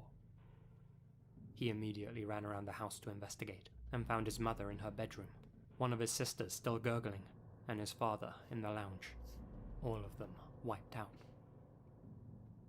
At first, It very much sounds to me like he did it. the authorities thought that the man of the house, David's father, Robin, might have been the one responsible. I mean, so far, it really sounds like it was David. He and his wife were estranged, and Robin was living in a caravan in the garden on weekends. They figured that, after being rejected by his family, and after months of pressure, he'd finally snapped and took them out with him. David, perhaps the only one who sympathized with him, was spared. Thing is, an analysis of the scene proved that it would have been difficult for Robin to have taken his own life, and with no known enemies to speak of. All This is a little funny to look at just because you should never do that with a gun. fingers now pointed to the only other suspect, the eldest son, David. It seemed pretty convenient to the investigators that this all happened while David was out on his rounds, was committed with his rifle, and that for unknown reasons, the perp had left him an exonerating message, having spared his life alone. they suspected that David had taken out his mother, brother, and 2 sisters just before he went off on his morning paper run. Then, after arriving home, waited 25 minutes for his father to come inside from the caravan, at which point he executed him. He then typed up a... Now, I mean, listen, it's possible. It is possible. But depending on how close to the house the caravan was, I mean, even with a suppressor, a gunshot is loud. I think 120, 130 decibels is a suppressed gunshot.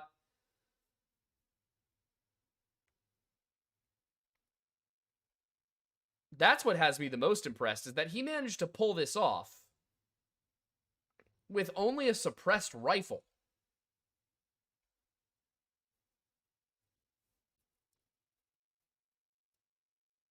Like, also, using a rifle instead of a knife for something like this makes no sense, but, I mean, a suppressed rifle, here's the thing, the dad outside may not have heard. But room to room, you are absolutely hearing that rifle go off. Fake message on the computer to make it seem as if his father was the one responsible. He'd probably annihilated his family to get his hands on a large inheritance.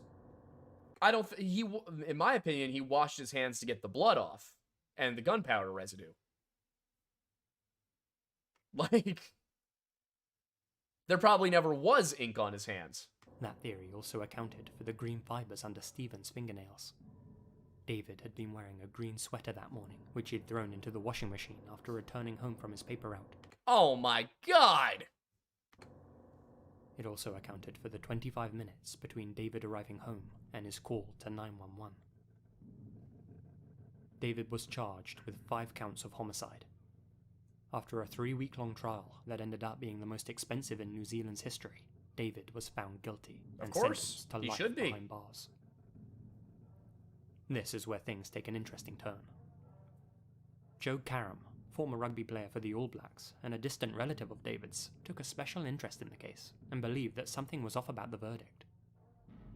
After doing some investigation work himself, he came to the conclusion that David Bane... By the way, playing for the All Blacks is the equivalent of playing for, like, the NFL or a national sports team.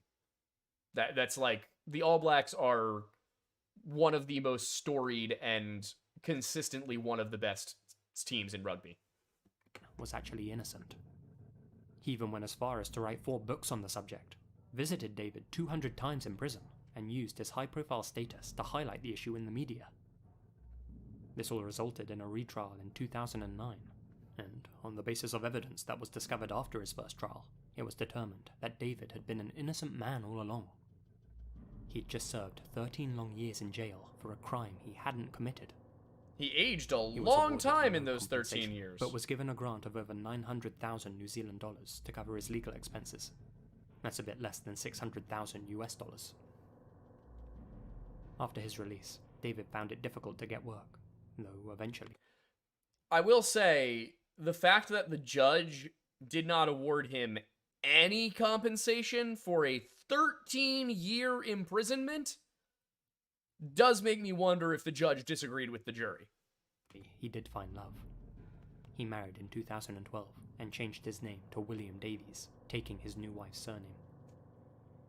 Still, the question remains. If David wasn't responsible for the murder of his 5 family members, who was? It had to have been his father Robin, right? No. Well, this is one rabbit hole that every New Zealander has gone down, and the nation's left divided. Though many believe that David really is innocent, there are just as many people who are sure he actually did slay his family. They bring up valid points. For instance, why was none of Robin's blood on the gun that he supposedly took his own life with? The one that was pressed right up against his head. Robin's fingerprints were found on the barrel of the rifle, though this could have been from him trying to push it out of his face while someone else pointed it at him. David also stated that he found his sister gargling, though as experts point out, this is something that people do after immediately passing away. Yeah. As in, after just being killed. Not to mention, David's only excuse for waiting 25 minutes to call for help was that he was in shock, though many people just don't buy that, and believe that he was either waiting for his father to come inside to kill him, or was using that time to cover his tracks. Then again, only last year, new witnesses came forward who claimed to have seen David stumbling around outside in a dazed-like state shortly after returning from his paper route, which would support David's telling of events. I'm gonna have to go back through it for a second, but...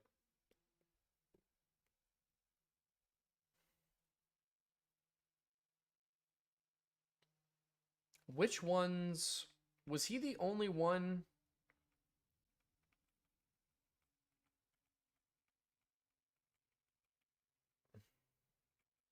I will... okay. No, because... it looks like only one of them was from a previous marriage. Two of them were from a previous marriage, but... three...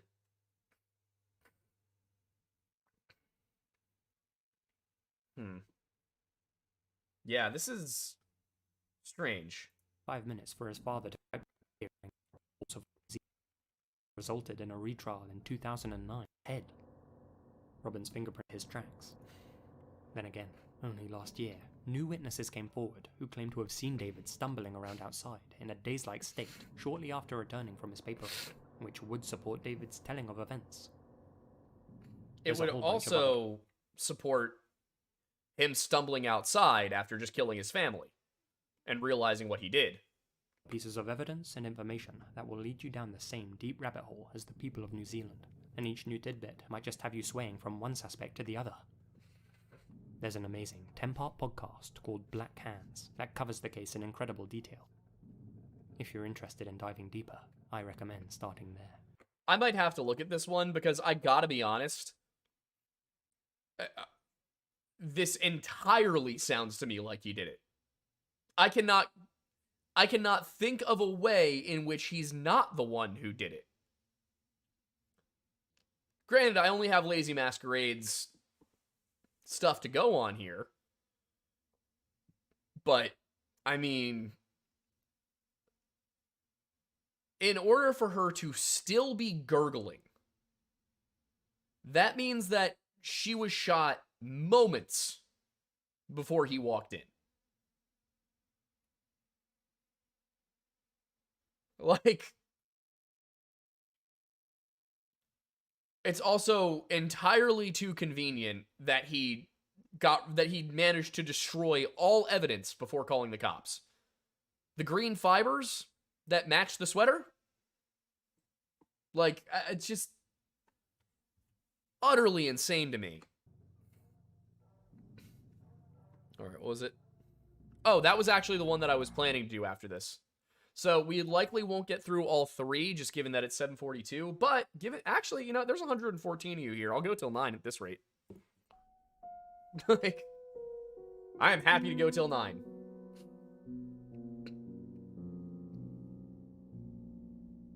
Especially because it means that if all of you continue watching, then we're going to get like 300 or 400 watch hours out of this video, and I need them.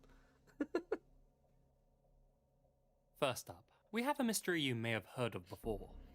That of Oki Albert Kite Jr. Blame It on Jorge did a great deep dive into this cold case, and I highly recommend you check his video on it out. But right now, I'm gonna have a stab at it myself. Oki, or Al as he preferred to be called, was known for being a kind and easygoing guy. The type of man that had no enemies to speak of. Even his ex-wife, Gail, whom he'd divorced in 2002, remained good friends with him long after they had separated, and Al went out of his way to keep a good relationship with his stepdaughter, Julie. In early 2004, Al was living the carefree bachelor's lifestyle. Despite having lost his wife, how are the watch hours going? And previous job just 2 years prior, the 53-year-old was now doing very well for himself once again. Take a look. He'd purchased a 2-story townhouse in Aurora, Colorado, and had landed a new job at the consulting firm, Carter Douglas. During a work function, he also happened to meet a charming woman named Linda Angelopoulos.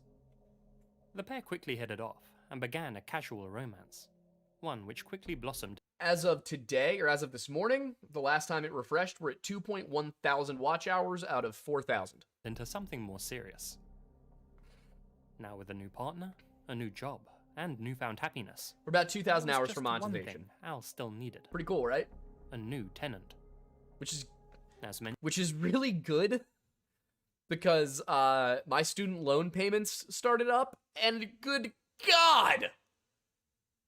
Oh my lord, is that a lot of money?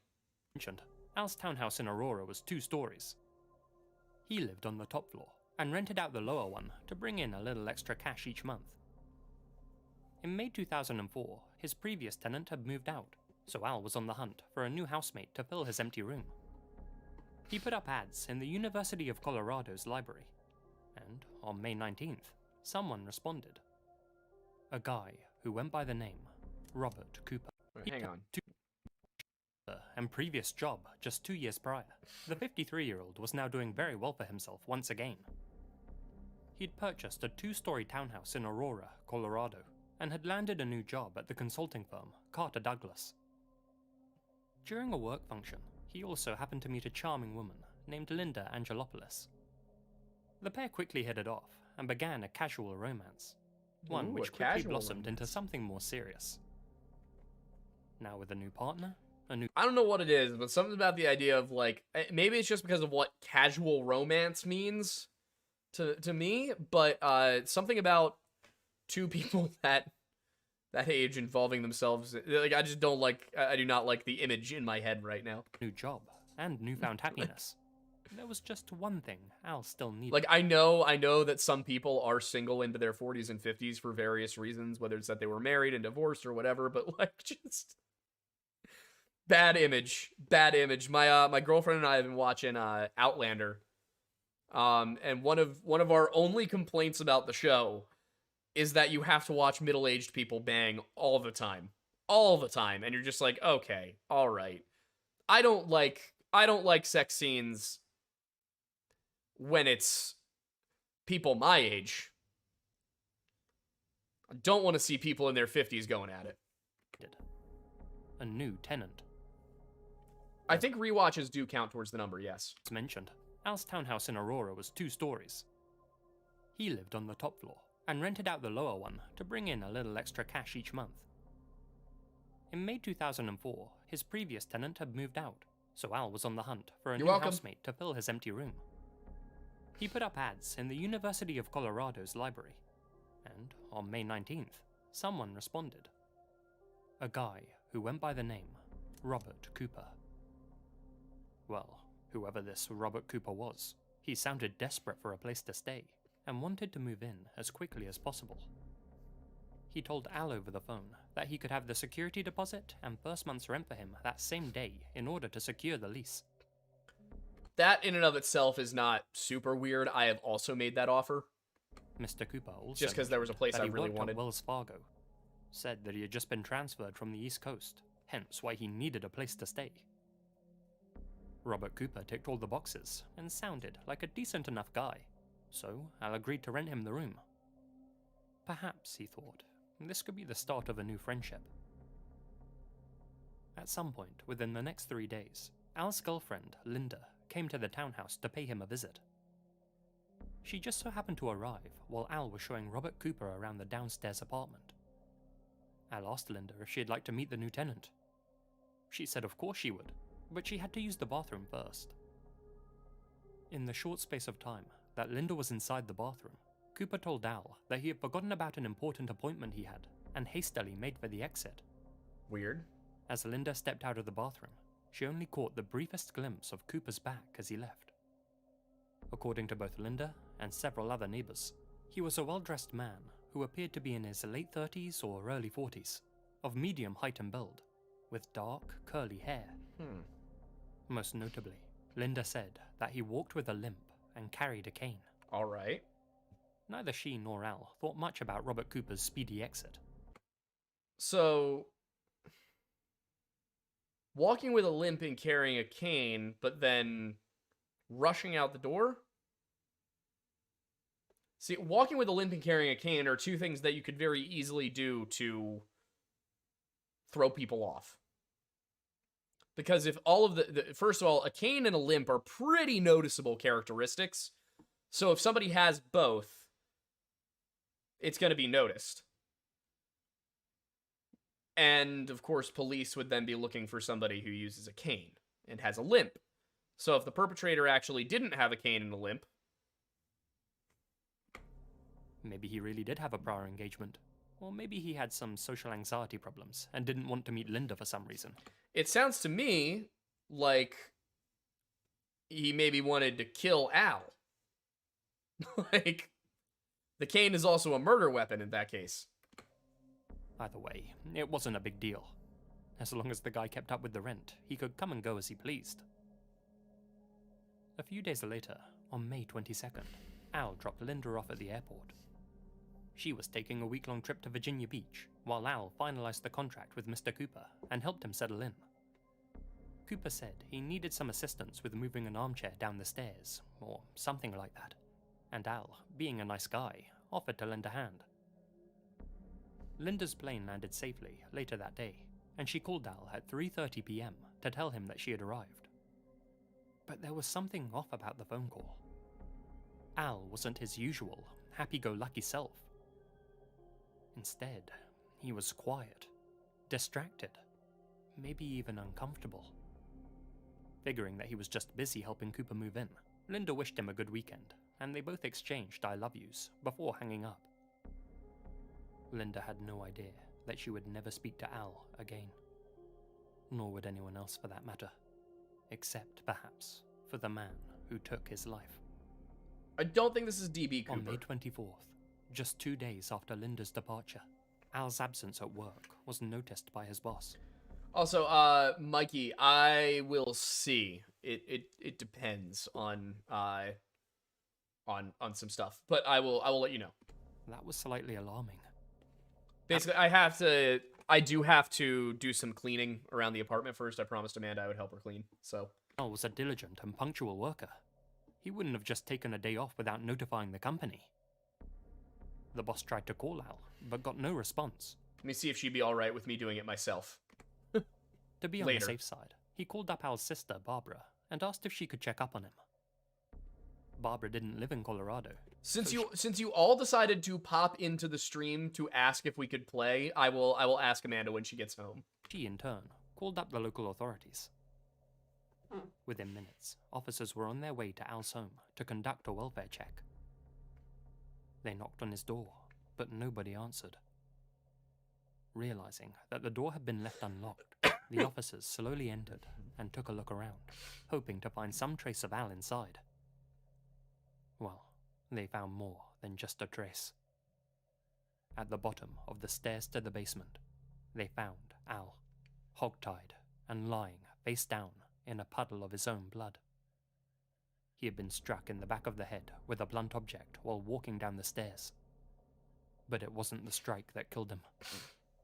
While incapacitated at the bottom of the stairs, his attacker tied up his arms and legs behind his back, and then proceeded to torture him for hours. The soles of his feet were extremely bruised and swollen, having been repeatedly beaten with a steel honing rod, a form of punishment known as falaka. Alright, give me 1 second. Sorry, I had to send a text. Let me... Within minutes, officers were on their way to Al's home to conduct a welfare check. They knocked on his door, but nobody answered. Realizing that the door had been left unlocked, the officers slowly entered and took a look around, hoping to find some trace of Al inside. Well, they found more than just a trace. At the bottom of the stairs to the basement, they found Al, hogtied and... Yeah, hindsight is really 20/20 on this one because it sounded sketchy since the beginning. Lying face down in a puddle of his own blood. He had been struck in the back of the head with a blunt object while walking down the stairs. But it wasn't the strike that killed him. While incapacitated at the bottom of the stairs, his attacker tied up his arms and legs behind his back, and then proceeded to torture him for hours. The soles of his feet were extremely bruised and swollen, having been repeatedly beaten with a steel honing rod, a form of punishment known as falaka. Sharp blades from his own kitchen had been inserted into his ears, down through his shoulders, and even into the spaces right above his eyes. The unusual way in which Al had been bound made it impossible for him to move. All he could do was endure the pain. Finally, whoever had done this to him had finished him off with 22 stabs to the chest, head, and neck. The final blows were so ferocious that Al's head was nearly detached from his own body. Sickeningly, after taking Al's life, the perp then made himself at home. He cleaned up the scene, ate food from Al's fridge, wore Al's clothes, took a shower in his bathroom, and even slept in his bed. Something very reminiscent of the Japanese Setagaya family massacre case. It's believed that Cooper may have stayed in Al's home for more than a full day after slaying him. Perhaps the perp wanted to know what it felt like to be his victim. Perhaps he just got a thrill out of remaining at the scene. It sounds to me like this guy was killing because he wanted to be somebody else. Perhaps taking Al's life wasn't enough, and he wanted to take his privacy, too. Whatever was going through the guy's head, it was clear to the investigators that they weren't dealing with an ordinary killer. This is obviously premeditated. Whoever this man was, he hadn't known Al personally, but had still taken great satisfaction in his work, and he had to have been planning this for a very long time. The lead investigator on the case, Detective Thomas Sobieski, believes that Al was struck in the head while helping his new tenant, Robert Cooper, move in. This Robert Cooper was the obvious suspect. Now all the authorities had to do was track him down. To begin with, they found the crumpled up rental contract between Cooper and Al in the kitchen bin. The contract contained all of Cooper's personal information, but obviously it had all been made up. His social security number belonged to an 80-year-old woman who lived in Indiana. His address was for an elementary school in Denver. His reference phone number was from an Aurora retirement village, and the name Robert Cooper was of course an alias. A 80-year-old woman who lived in Indiana, it had all been made up. His social security number belonged to an 80-year-old woman who lived in Indiana. His address was for an elementary school in Denver. His reference phone number was from an Aurora retirement village, and the name Robert Cooper was of course an alias. Indiana and then twice in Colorado.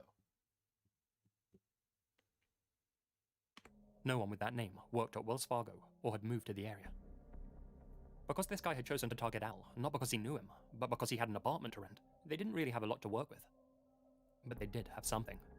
That's just creepy. When the perp finally left the townhouse, he took Al's debit card and truck keys with him. He then drove Al's vehicle. He's on 1.25.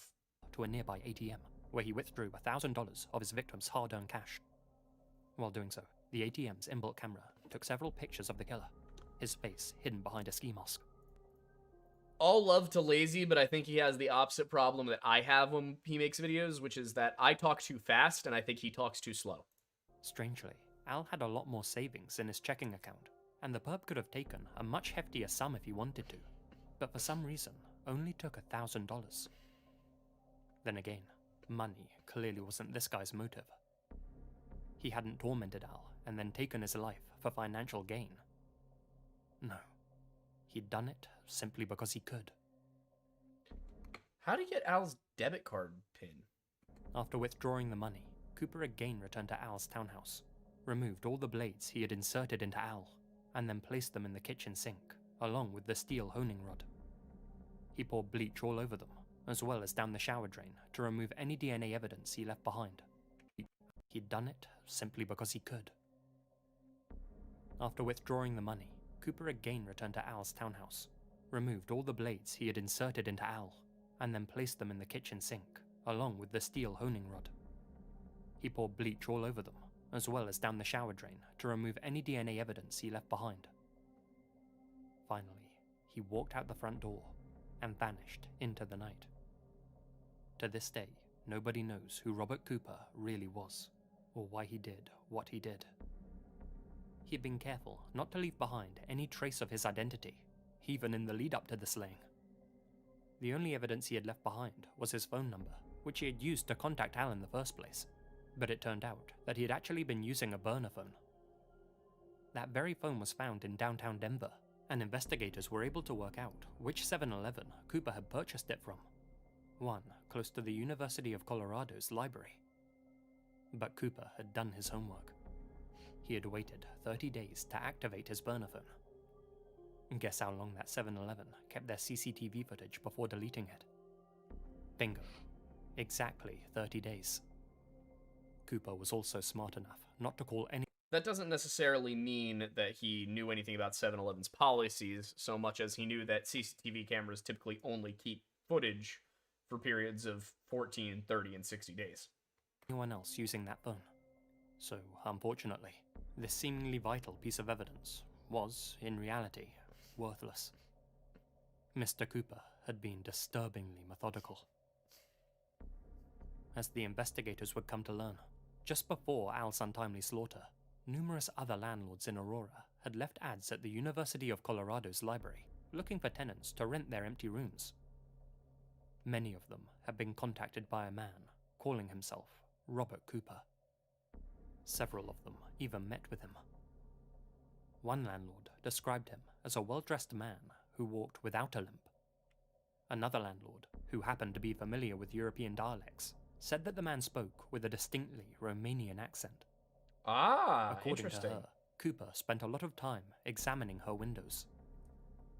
Both landlords agreed that he gave off a creepy vibe, with one of them saying that he made the hair on the back of her neck stand up, and because of that, they both turned him away. Well, their intuitions likely saved their lives, and if they hadn't followed their gut instincts, we'd probably be talking about one of their deaths here, instead of Al's. But Al liked to think the best of people. Always had. And that cost him everything. As it stands, the case of Al Kite remains unsolved to this very day, and the true identity of Robert Cooper remains shrouded in mystery.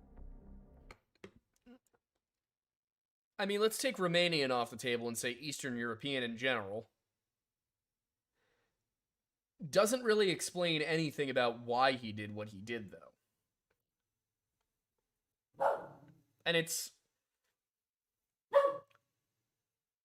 There's too much there that was, like, obviously pleasure for this to have been a hit. This isn't a hit that somebody called in. Not that it seems like there was any reason for somebody to call a hit in on him, but, I mean, it sounds like somebody who gets pleasure out of killing. And, like, living in somebody else's shoes. But the audacity of his actions, the amount of effort he put into finding his victim, the time he invested in planning this whole thing, the efficiency with which he pulled it off, the confidence he displayed by remaining at the scene, and the joy he clearly got from his work. Well, it all makes me wonder whether this really was just a one-time deal, or whether Al was just another victim on this killer's. I'd be willing to bet if you looked at that exact pattern of events in other places across the country, you would see similar killings. Sick resume. A lot of internet sleuths believe that's the case, and have tried to link Robert Cooper to other killers who were caught trying to use their victims' bank cards. Guys like Roy Charles Waller, who also like to disguise his identity. Others have suggested the infamous Israel Keys. His MO was very similar to that of the perp in this case, and the ATM photos certainly bear a striking resemblance to him. Still, to date, no definitive connections have been drawn. I will say that the ears are the right shape. But it's hard to tell otherwise. But there is one piece of good news. A small amount of DNA belonging to an unknown male was uncovered on the basement stairs at Al's house. This was run through the authorities' database, and though no matches have ever turned up, the DNA did reveal that this unknown male was of Southeast European descent, and using advances in forensic technology, composite artists were recently able to create this image of his face. This 3D figure is Robert Cooper. Well, that's terrifying. That they can just do that with DNA. Back then, and now.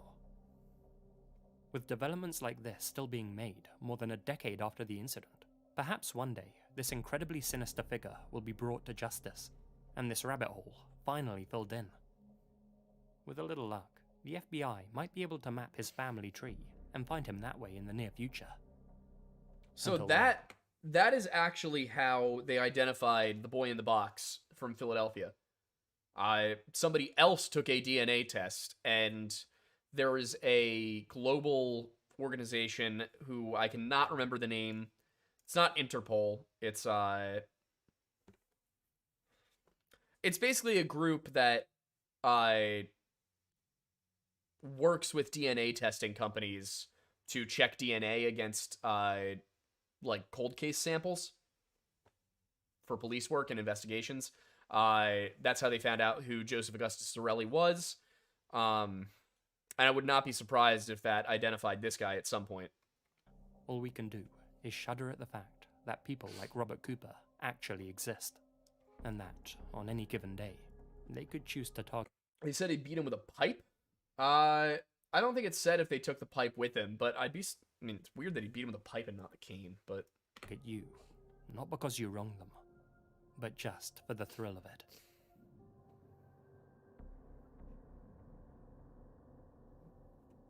Archie! If you've checked out a lot of Unsolved Mysteries content before, it can almost end up feeling like you're listening to movie plots, rather than things that have happened to real, ordinary people like you and me. But, as this next case proves, any one of us could unwillingly become the star of our own murder mystery. The year was 2005. The subject of this story? Todd Geib, your average 22-year-old, living in the small community of Casnovia, Michigan. With a good job at Hager Distribution, an active social life, and a loving family, the future seemed bright for Todd. But sadly, that future was about to be taken away from him by a sinister force. June 11th, 2005 was a Saturday, and for a young and outgoing guy like Todd, that meant a night out with his buddies. Now, Todd and his friends were a very close group. Not surprising, since Casnovia only had a population of 314 at the time. God, could you imagine? That is smaller than my high school graduating class. He left the house that he shared with his cousin at 7:30 p.m. and went to meet his friends at the Half Moon Bar and Grill. They ate dinner together, and at 9:30 set off to an orchard party just off a dirt road, basically in the middle of nowhere, but still very close to where Todd was staying with his cousin. Most of the youngsters living in and around the area went to this event, about 100 people in total. One person who wasn't attending was Todd's designated driver. She dropped Todd and the others off at the orchard and promised to pick them all up later. Alright. Straight away. So far, this all sounds like normal, you know, small town activities. The event seemed like it was going to be a rager. There was a keg and a bonfire, and by all accounts, the atmosphere was electric. A little too electric. At approximately 12:45 a.m., a fight broke out between a few of the local guys. This sounds like the kind of place where you have a county high school. And almost erupted into a full brawl. This prompted Todd, who was still in a sober state of mind, to leave the party very abruptly. It's unclear whether he was frightened about the brawl, or whether he was just tired and wanted to get some rest. That is such an unfortunate but either picture. Way, he said a quick goodbye to his friend. To have 1.7 million views. And told them he was going to walk home. He set off on foot and disappeared from the party into the darkness. Since he only lived about a mile away and hadn't drunk too much, his pals weren't too worried. Wait, this is a missing 411 case? About him making the journey by himself. Hang on.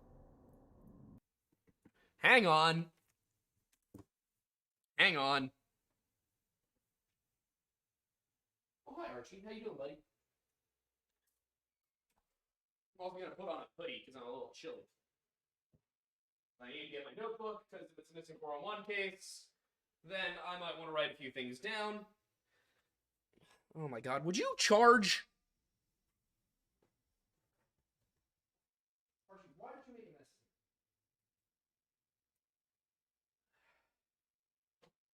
My Remarkable, which I love very, very much, does not wish to charge any longer. I'm kind of annoyed because it's not covered by warranty, or it's covered by warranty, but they want me to, like, send the thing to Norway.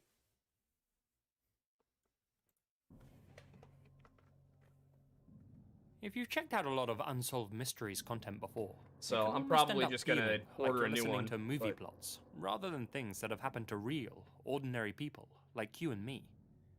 But, as this next case proves, any one of us could unwillingly become the star of our own murder mystery. Take out my handy dandy notebook. The year was 2005. The subject of... Alright. You guys want to know how many pages of missing 411 notes I have? I have 374 pages of notes on the missing 411 phenomenon. I'm also not entirely sure what the last one I covered was. What was the last missing 411 story we did? Who was this? Who was this? Stacey Aris. Okay. That makes sense. That tracks. Okay. All right. Todd Geib.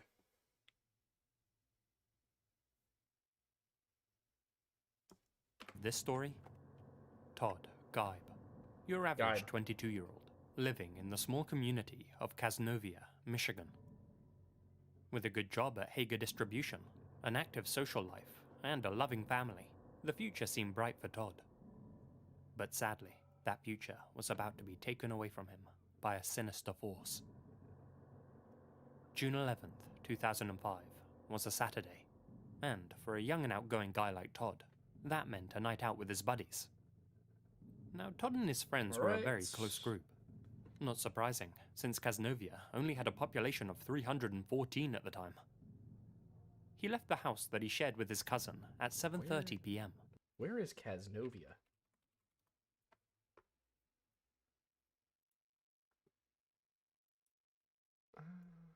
Okay, Casnovia. Wow, that is tiny.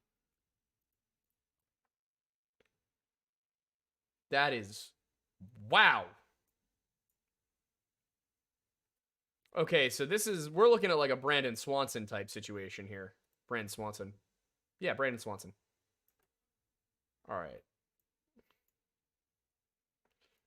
Boo! Boo this city! Boo this city! Also, boo this city as well. It's hard to see on the screen, but... Boo this city! Boo! Anyway.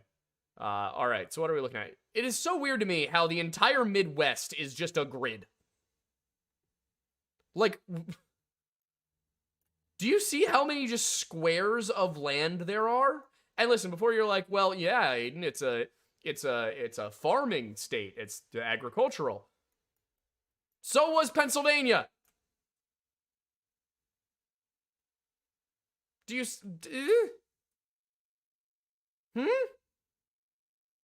Also, I've never seen this referred to as Clark Lake. Weird. But yeah, anyway. Back to the video.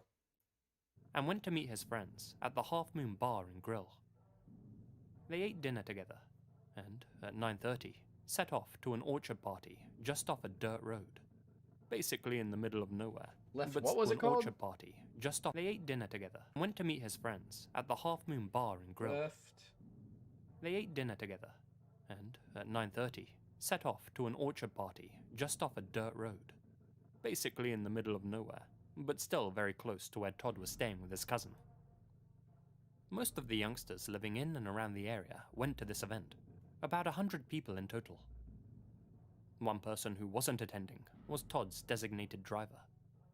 She dropped Todd and the others off at the orchard, and promised to pick them all up later. Okay. Straight away, the event seemed like it was going to be a rager. There was a keg and a bonfire, and by all accounts, the atmosphere was electric. A little too electric. At approximately 12:45 a.m., a fight broke out between a few of the local guys, and almost erupted into a full brawl. This prompted Todd, normal small-town wilderness activities, who was still in a sober state of mind, to leave the party very abruptly. It's unclear whether he was frightened about the brawl, or whether he was just tired and wanted to get some rest. But either way, he said a quick goodbye to his friends, and told them he was going to walk home. Todd left the party. He set off on foot, and disappeared from the party into the darkness. Since he only lived about a mile away, does definitely sound like missing 411, and hadn't drunk too much, his pals weren't too worried about him making the journey by himself. But almost as soon as he left the orchard, Todd made a series of odd phone calls that were concerning to say the least. At 12:47 a.m., just 2 minutes after leaving the orchard, Todd called up his close friend. Okay.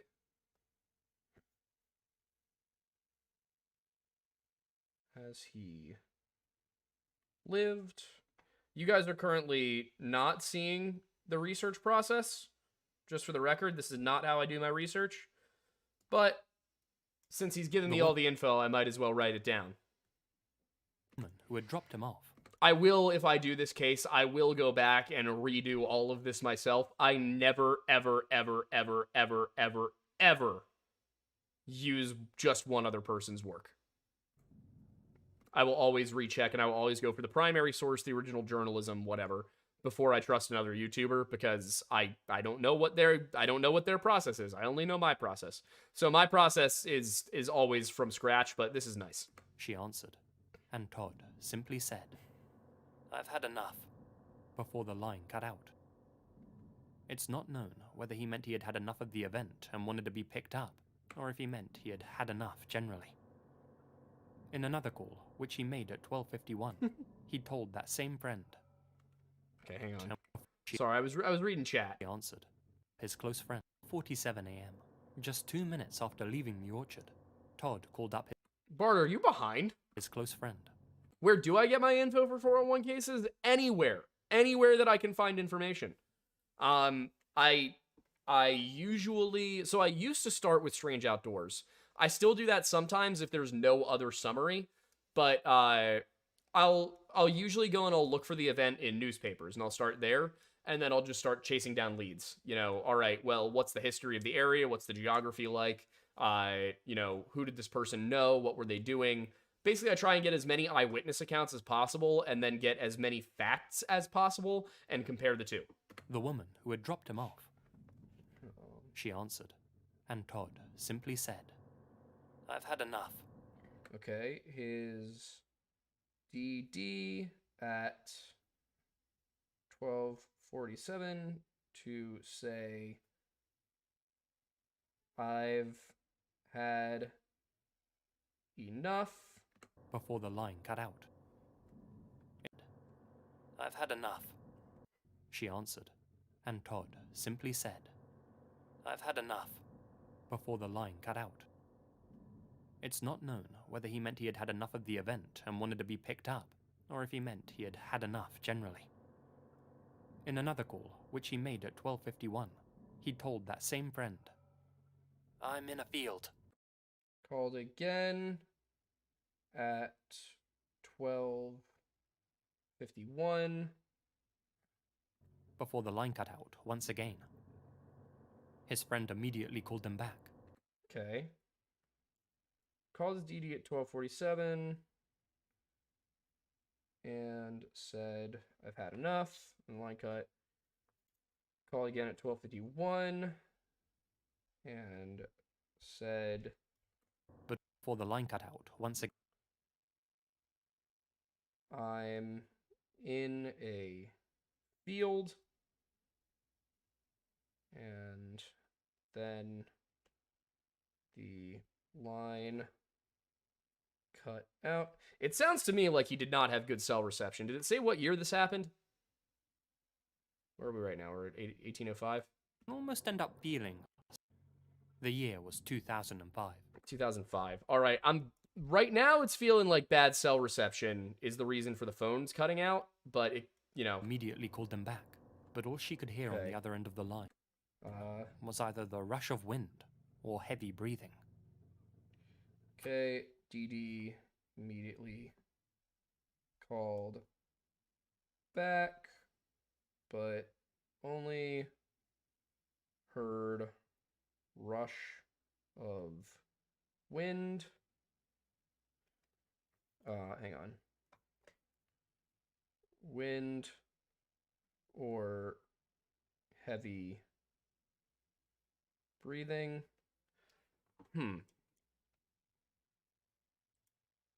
I've also had calls with bad reception where you got a weird tone. Like where it sounded like the person was speaking to you through a can, and there was like, it's typically been when I'm talking to somebody who's in a car. So, you know, it could be the kind of broader like speakerphone nature of those microphones, but phone records show that Todd kept trying to call his friend back for the next 5 minutes, but the calls wouldn't go through. That was the last contact anyone had with Todd Geib. He never made it home that night. While making the mile-long journey back to his cousin's house, Todd seemingly fell off the face of the earth and vanished entirely. For the next 3 weeks, a search effort involving 1,500 officers and volunteers worked day and night. This definitely sounds a lot like a Missing 411. Alright, so... said the orchard was on the outskirts of town. I mean... Wait, what? No, not Orchard Hill Mechanical. Orchard Hill Okay, that's annoying.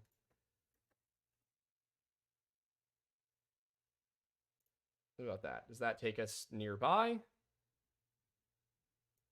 That does take us nearby, I think.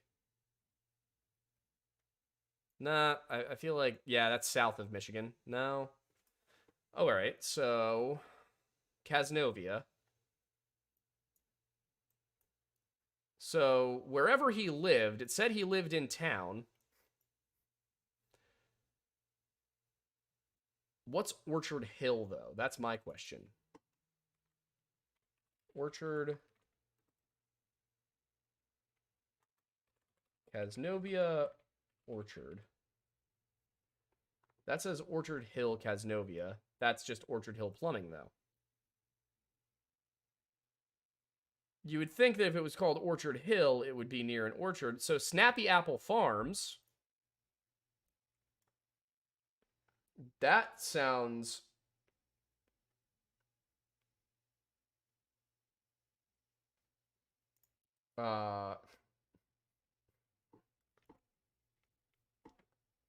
that does sound like apples, based on what I'm seeing here. Come on. Thing is, I'm not seeing... Alright, so it is apple orchards. The question is... Alright, so... let's say he's at Snappy Apple Farms, and we go back here. Alright, so here's the problem.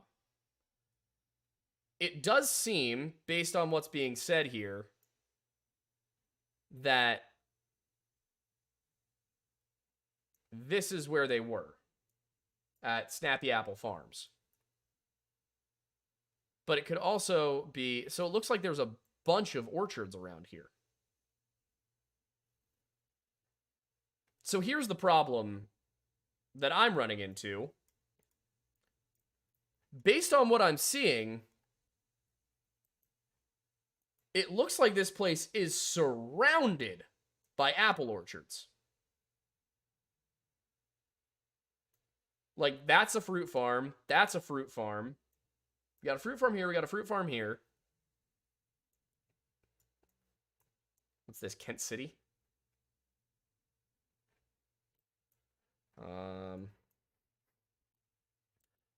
So let's see. The one thing I will say is that, from what I'm seeing, I mean, it's surrounded by fields.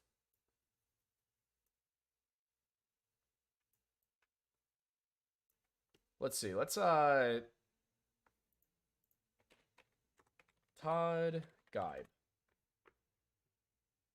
Wait, what? Smiley face killers, huh?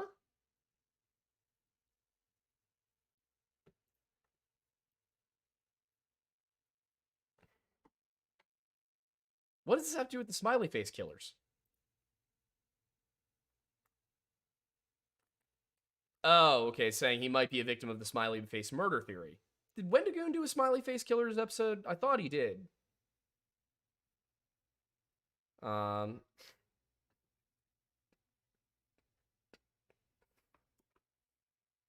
found. Okay, so his body was found. All right, well, this says he was attending an orchard party in Muskegon, Michigan.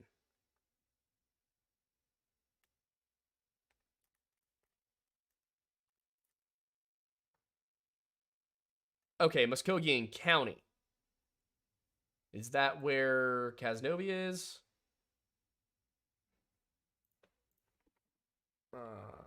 Well, if we click on Casnovia, it'll tell us probably. No, not what I wanted to do. What I wanted to do was click on Casnovia. Situated on the boundary between Kent and Muskogean counties. Okay. Nope, not what I wanted to do. So, based on what we're seeing here,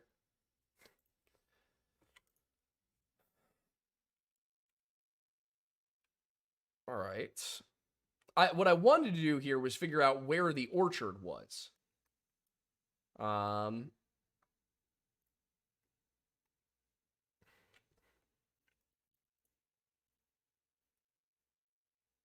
Okay, don't want to click that.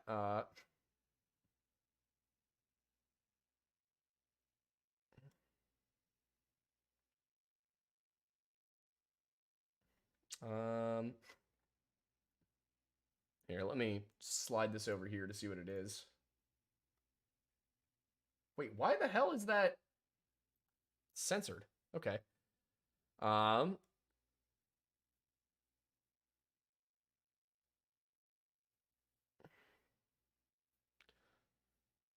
right. Based on what I'm reading here, it looks like this straight up might be the post where he got it.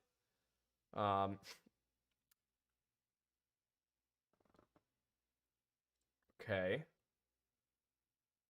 Had enough. I'm in a field. And that he couldn't breathe. All right. Now, what? Here we go. Now we've got some sources.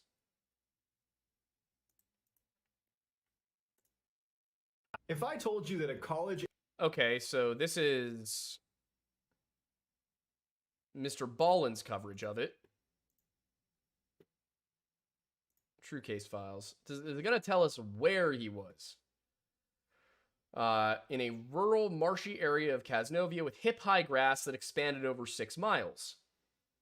Okay, so he rented a room at his cousin's house. Weird that he had to rent a room at a cousin's house.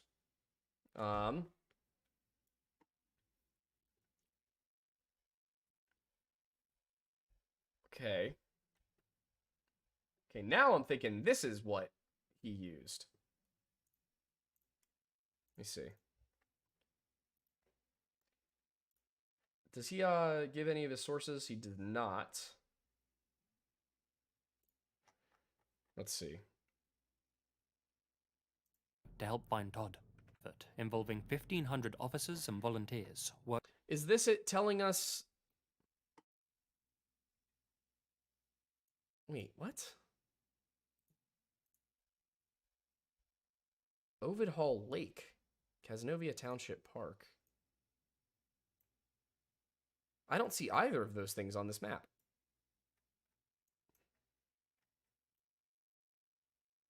There's Half Moon Lake. Well, where's Half Moon Bar and Grill?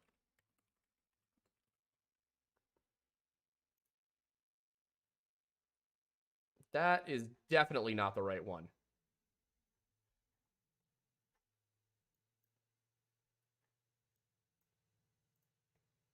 Half Moon... no, get off the screen. Half Moon Bar.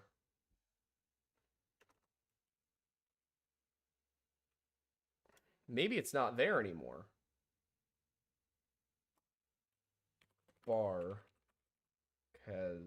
near Casnovia, Michigan. Casbar. Is that it?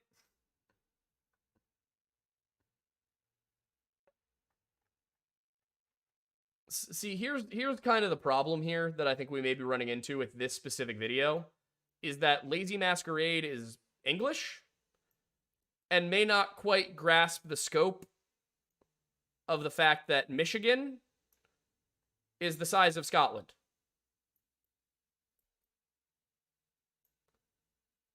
So, like, Michigan, Scotland.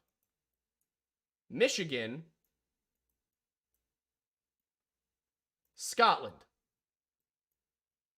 Michigan might be bigger than Scotland.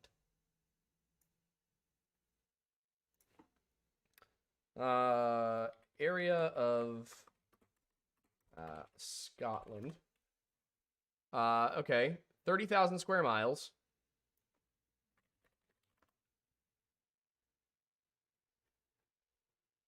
What? Michigan is twice the size of Scotland. So, I think he maybe, when he says they were in Casnovia, I'm thinking they very well could have been not in Casnovia. Also, every single one of these blocks is a square mile of land. So, now we got to look at, what do you say it was? That is Casnovia Township Park. Where's that?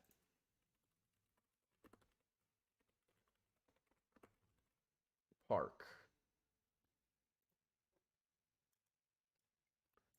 Okay, so it looks like maybe they were in Casnovia Township?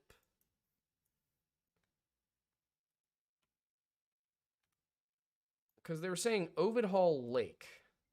All right, let's take a look at Casnovia Township.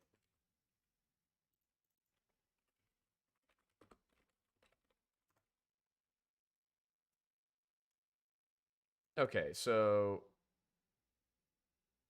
decently sized. All right, let's keep going. Worked day and night to help find Todd. Planes scoured the area from above, and thermal imaging devices were used to try and locate him. In the latter days of the search, sniffer dogs were brought in to track Todd's movements. They picked up on his scent and followed it from the orchard along a dirt road and up into a field. It appeared that after leaving the party, Todd was indeed walking in the right direction back home. But strangely, the dogs lost his scent as soon as they... Alright, so... This is not in Casnovia, that's the problem. Volunteers worked day. Thermal imaging devices were used to try and locate him. In the latter days of the search, sniffer dogs were brought in to track Todd's movements. They picked up on his scent and followed it from the orchard along a dirt road and up into a field. It appeared that after leaving the party, Todd was indeed walking in the right direction back home. But Lazy's got something wrong here. Brought in to track Todd's movements. They picked up on his scent and followed it from the orchard. Yeah, no, that's not quite gonna do it for us. His body was found in Ovid Hall Lake.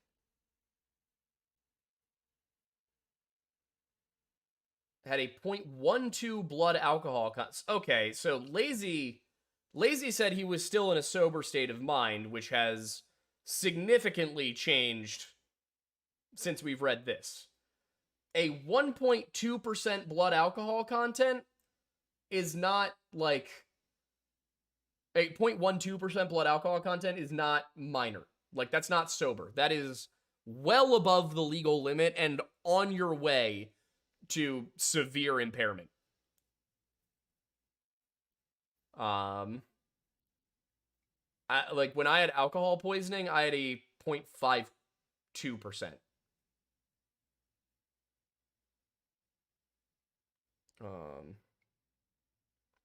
All right, so...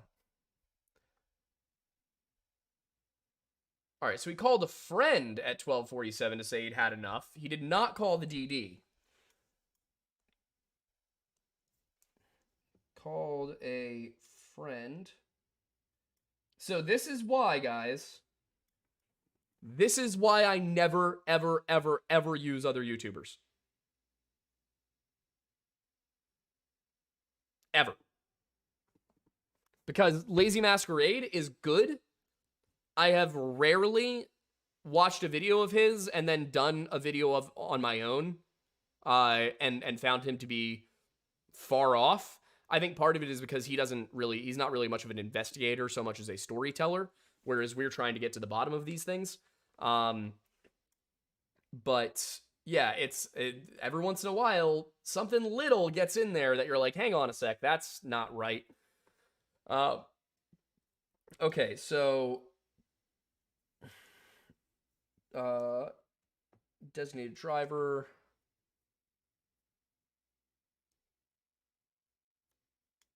It may have been his sister. It may have been his sister in both cases, but let's see. Called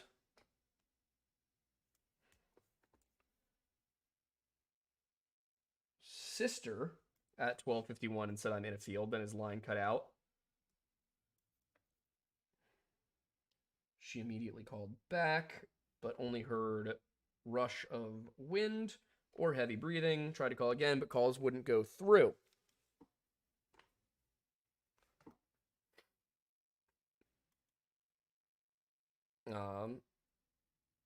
Wait, okay. It was Todd that tried to call back.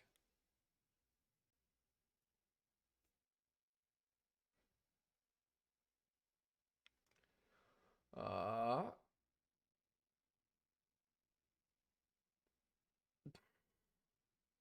see. Todd attempted several calls back as well.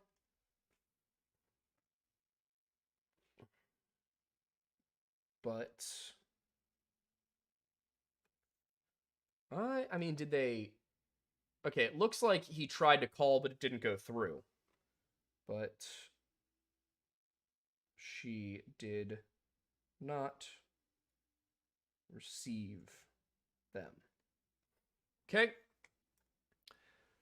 1,500 volunteers and aircraft. Nothing was found. 3 weeks later, it was found in Ovid Hall Lake.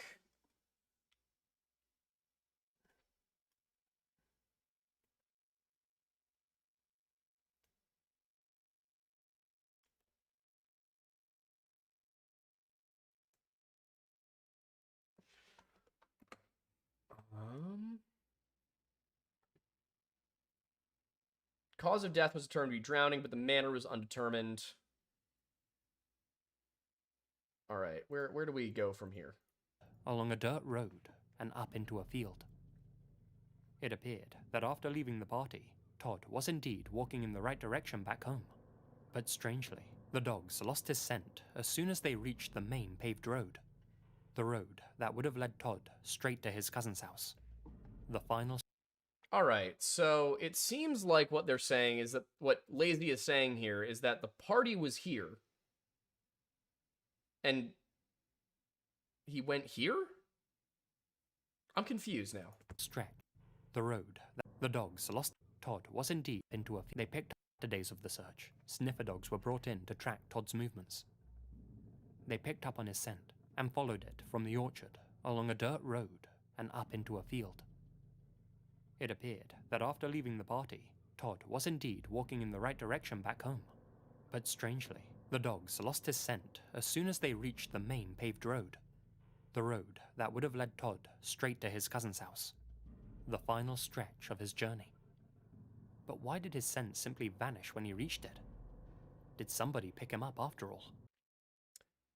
Well, somebody picking up is definitely possible, but it's a dirt road. It's got dust constantly being... Or it's a paved road. It's constantly getting kicked up. Scent doesn't stick to asphalt as well anyway. Especially if it rains. So there's... I mean, the scent trail on the asphalt really isn't that big a deal. That's not particularly unusual. Dogs... This was an impression I had, is that dogs are very, very effective. As it turns out, the statistics on dogs being effective are often not quite great. On July 2nd. They're a lot based around what dogs are capable of and not what dogs are consistent at. Todd was found, but to everyone's dismay, the search for him didn't have a happy ending. A local couple found his body in Ovidal Lake, very close to where his scent disappeared. Okay, so the orchard party was right off of dirt road. His body was recovered in the lake. Smack bang in the middle. So, Lazy, my guy. That's a very different distance we're talking about here, man. All right, so that's the lake. My question is, where the hell was his cousin staying? Let's say he starts up here and he goes down to the lake like Lazy said. From there, Are we saying that his cousin lived right here?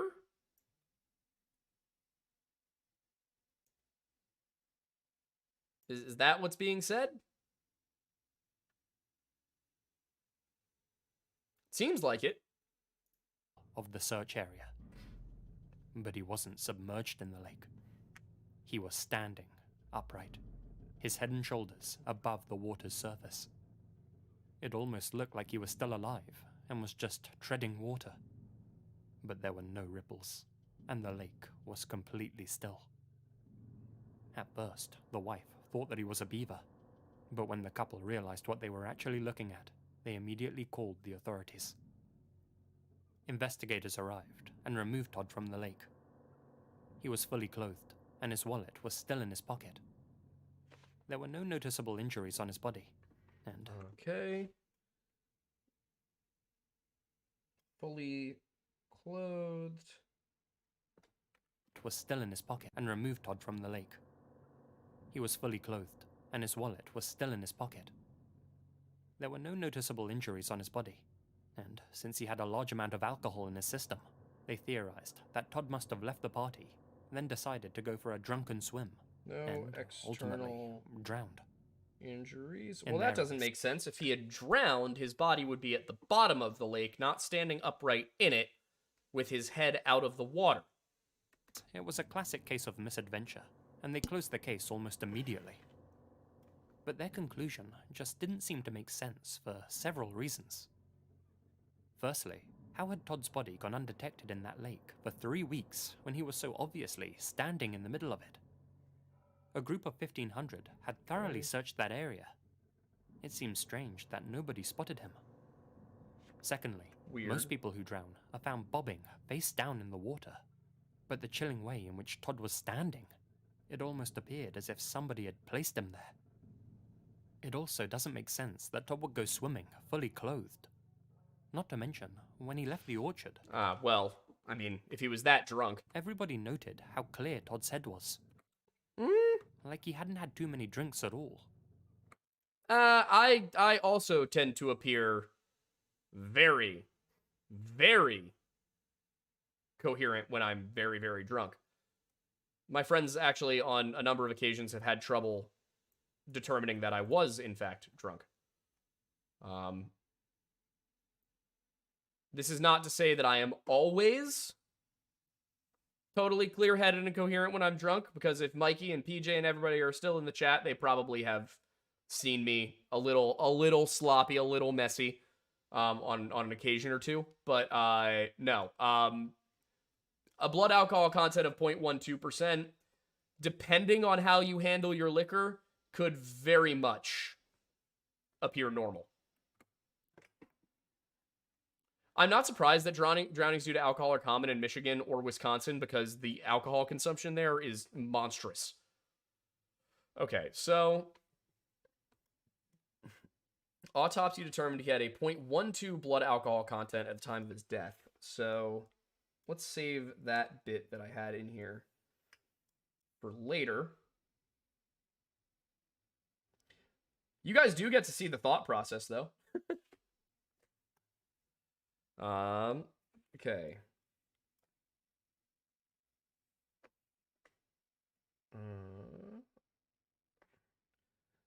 The area being searched 3 times is interesting. Area searched 3 times by 1,500 people.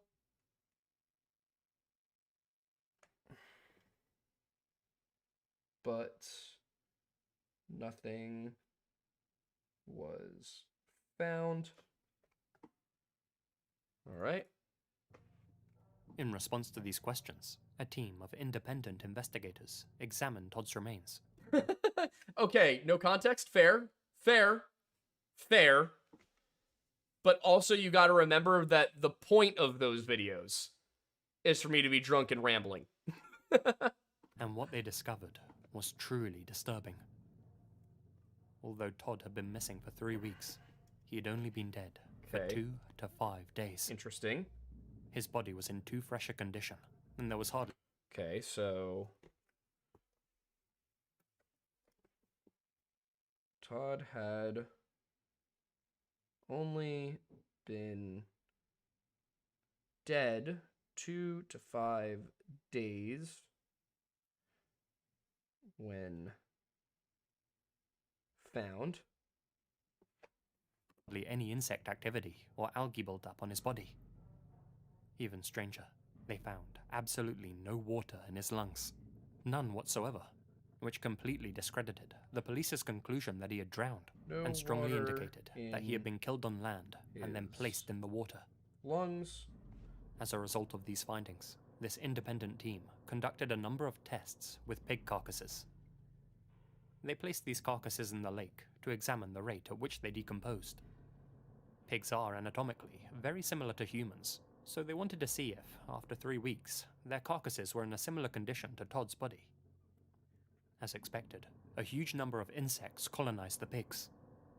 On top of that, there was also a large amount of bloating, foaming, algae and slime buildup. Yeah. All things that weren't present on Todd.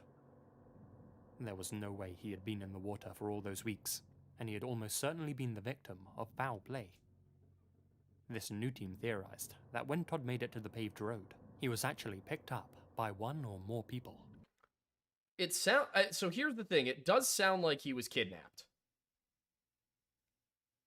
Based on what I'm seeing so far. Especially if he was drunk 3 weeks later. Yeah, I have questions. Who then held him on land for a period of time before taking his life and eerily placing him in the water. They even put forward a possible group of suspects, namely the Smiley Face Killers, a group you have likely heard of before. Okay.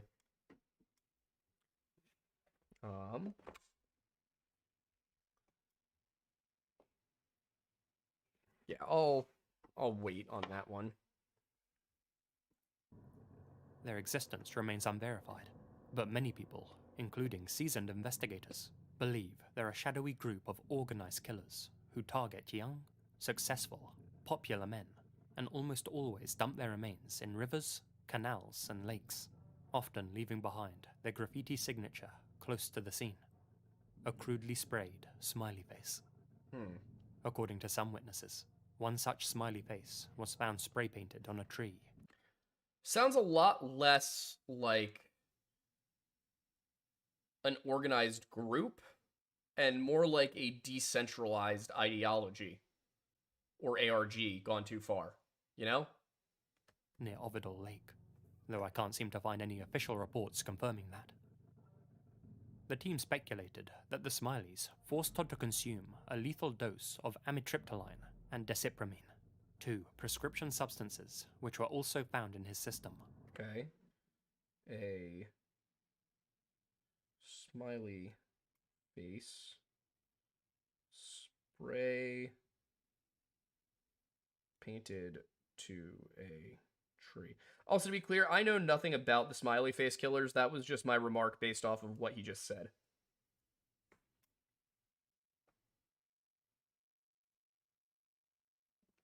And which Todd himself hadn't been prescribed. Despite the independent team's findings, the authorities stuck with their ruling and said Todd had accidentally perished while night swimming, even though there was no water in his lungs. It's entirely possible that Todd's demise was a water ruling, and despite the independent team's findings, the authorities stuck with their ruling and said Todd had accidentally perished while night swimming, even though there was no water in his lungs. Now that's weird. That's really weird. It's entirely possible that Todd's demise was a complete accident, but the official version of events ignores too much evidence to be taken seriously, and the quest for definitive answers persists to this day. Todd's mother has tried for years to get her son's case reopened, but even though all the evidence points towards foul play, the cops still refuse to take another look at it. Remember, Todd lived in a very small community of only 314 people. Okay, hang on. So first of all, I need to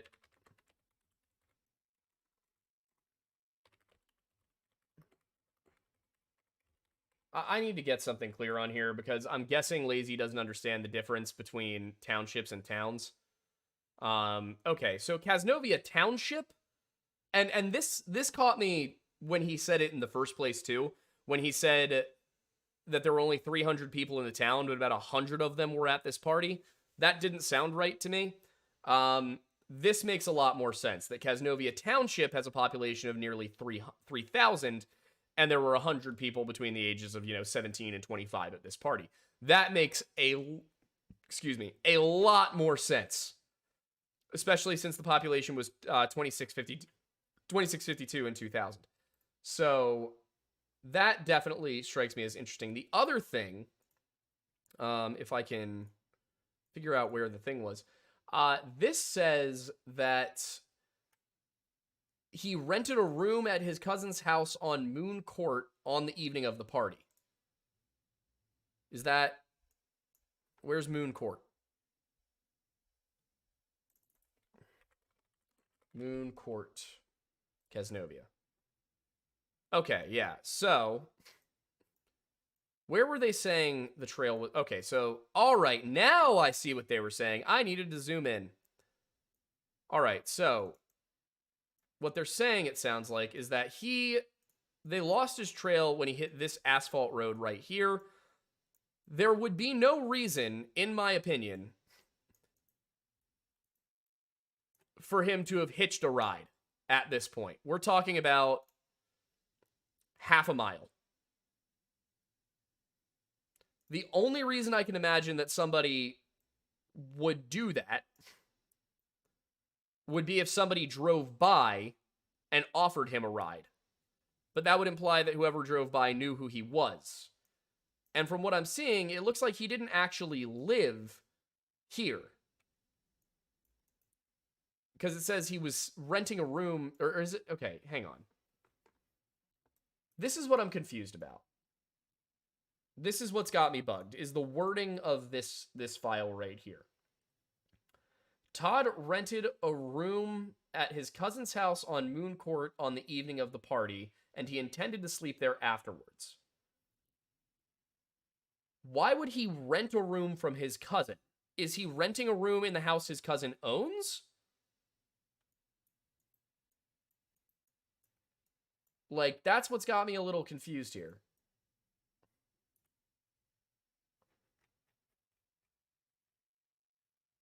God, it would be nice if I could find more on Todd. Okay, hang on. Let's see.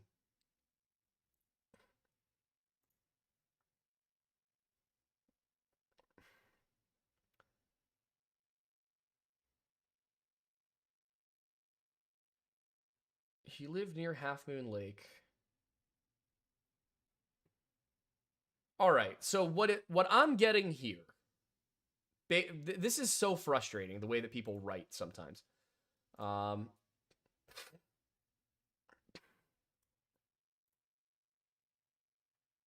Precision Pig Test.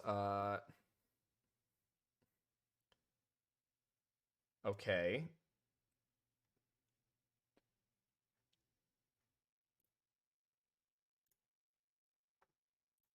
All right, what do we have here?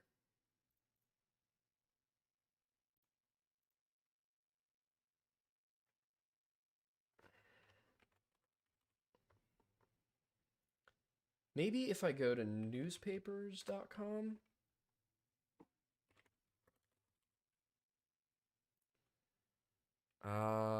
It's going to be in Michigan. And it would have been in 2005. Bro. Come on.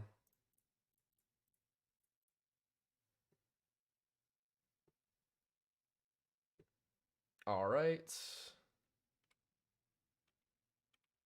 December 11th, 2005.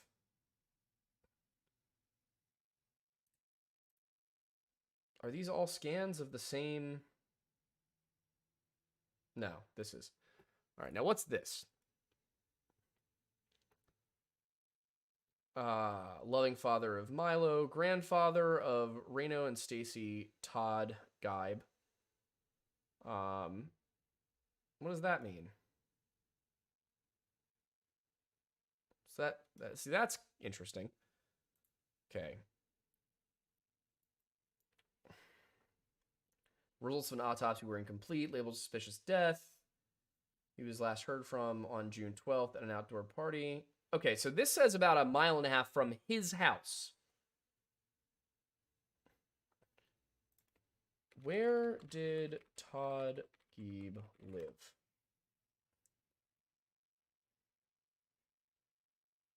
So frustrating.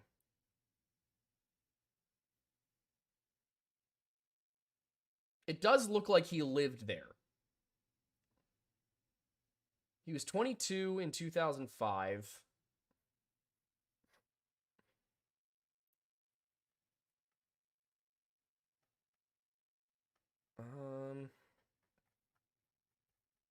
Okay. House. Lived. Okay, this is just so painful, dude. All right, so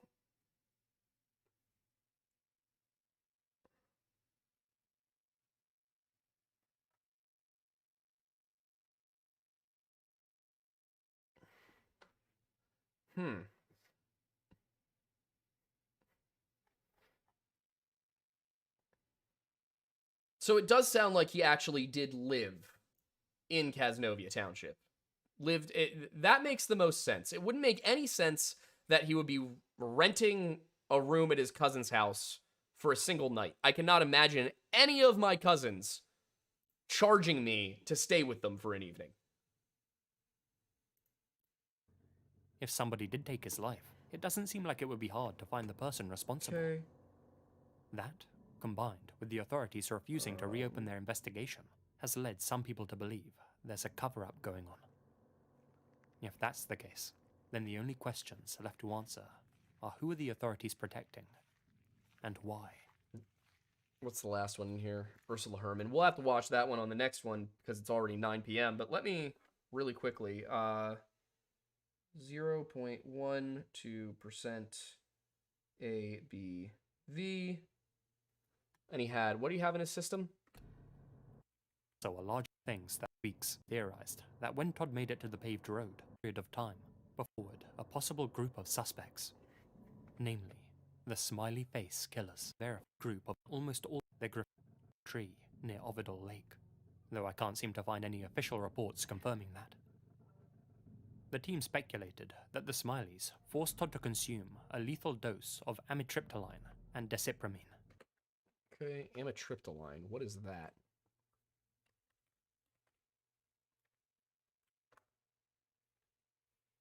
Amitriptyline.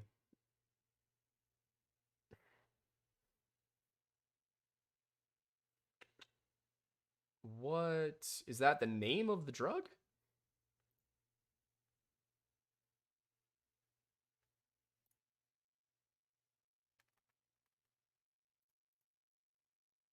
Just trying to see if there's a. It doesn't look like there's a brand name for it. Amitriptyline. I spelled amitriptyline wrong because, of course, I did. It's a very silly word. Amitriptyline. And what do you say that last one was? 2. Forced Todd to consume a lethal dose of amitriptyline and desipramine. And desipramine.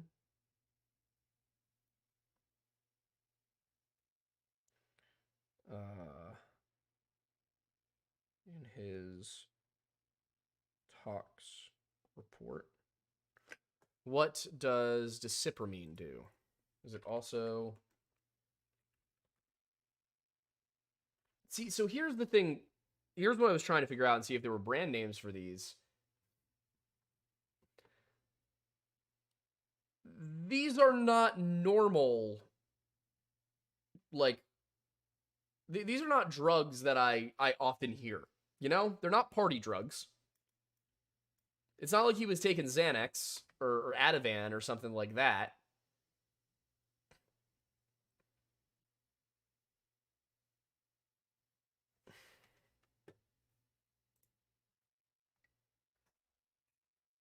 So weird. Oh, gotta go unlock the door.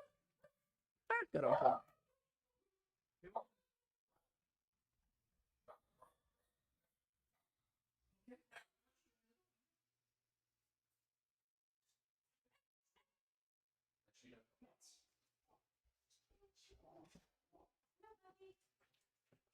Okay.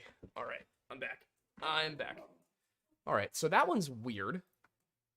And now I'm wondering if I should skip the Mike Kieran video or postpone it to next week. The problem is that I'm already like several pages into the notes for it. But honestly, this is probably the one that's going to require more digging. So maybe I'll do this one next week. And I'll do the outreach this week. And for the record, chat, I actually do have to help her clean. That was not a euphemism. It was not an excuse. I actually do. All right. So thank you guys for hanging out. It was awesome to see that number again. That number is a number I have missed, and I will be doing this once a week because... Yeah, if I'm gonna have over 100 viewers doing this, I will absolutely do this at least once a week, if not more frequently. Well, you know, again, this is kind of what I do all day, so I don't like doing it for 3-4 nights a week as well. But you know, it keeps my brain working, so that's good. But thank you guys so much for hanging out, and I will see you again tomorrow night for the Civilization 5 stream, and then again on Friday. I want to say hang on, Friday for Friday's stream, whichever that's going to be. It'll probably be us getting drunk and playing video games. But anyway, I'll talk to you guys later. Bye.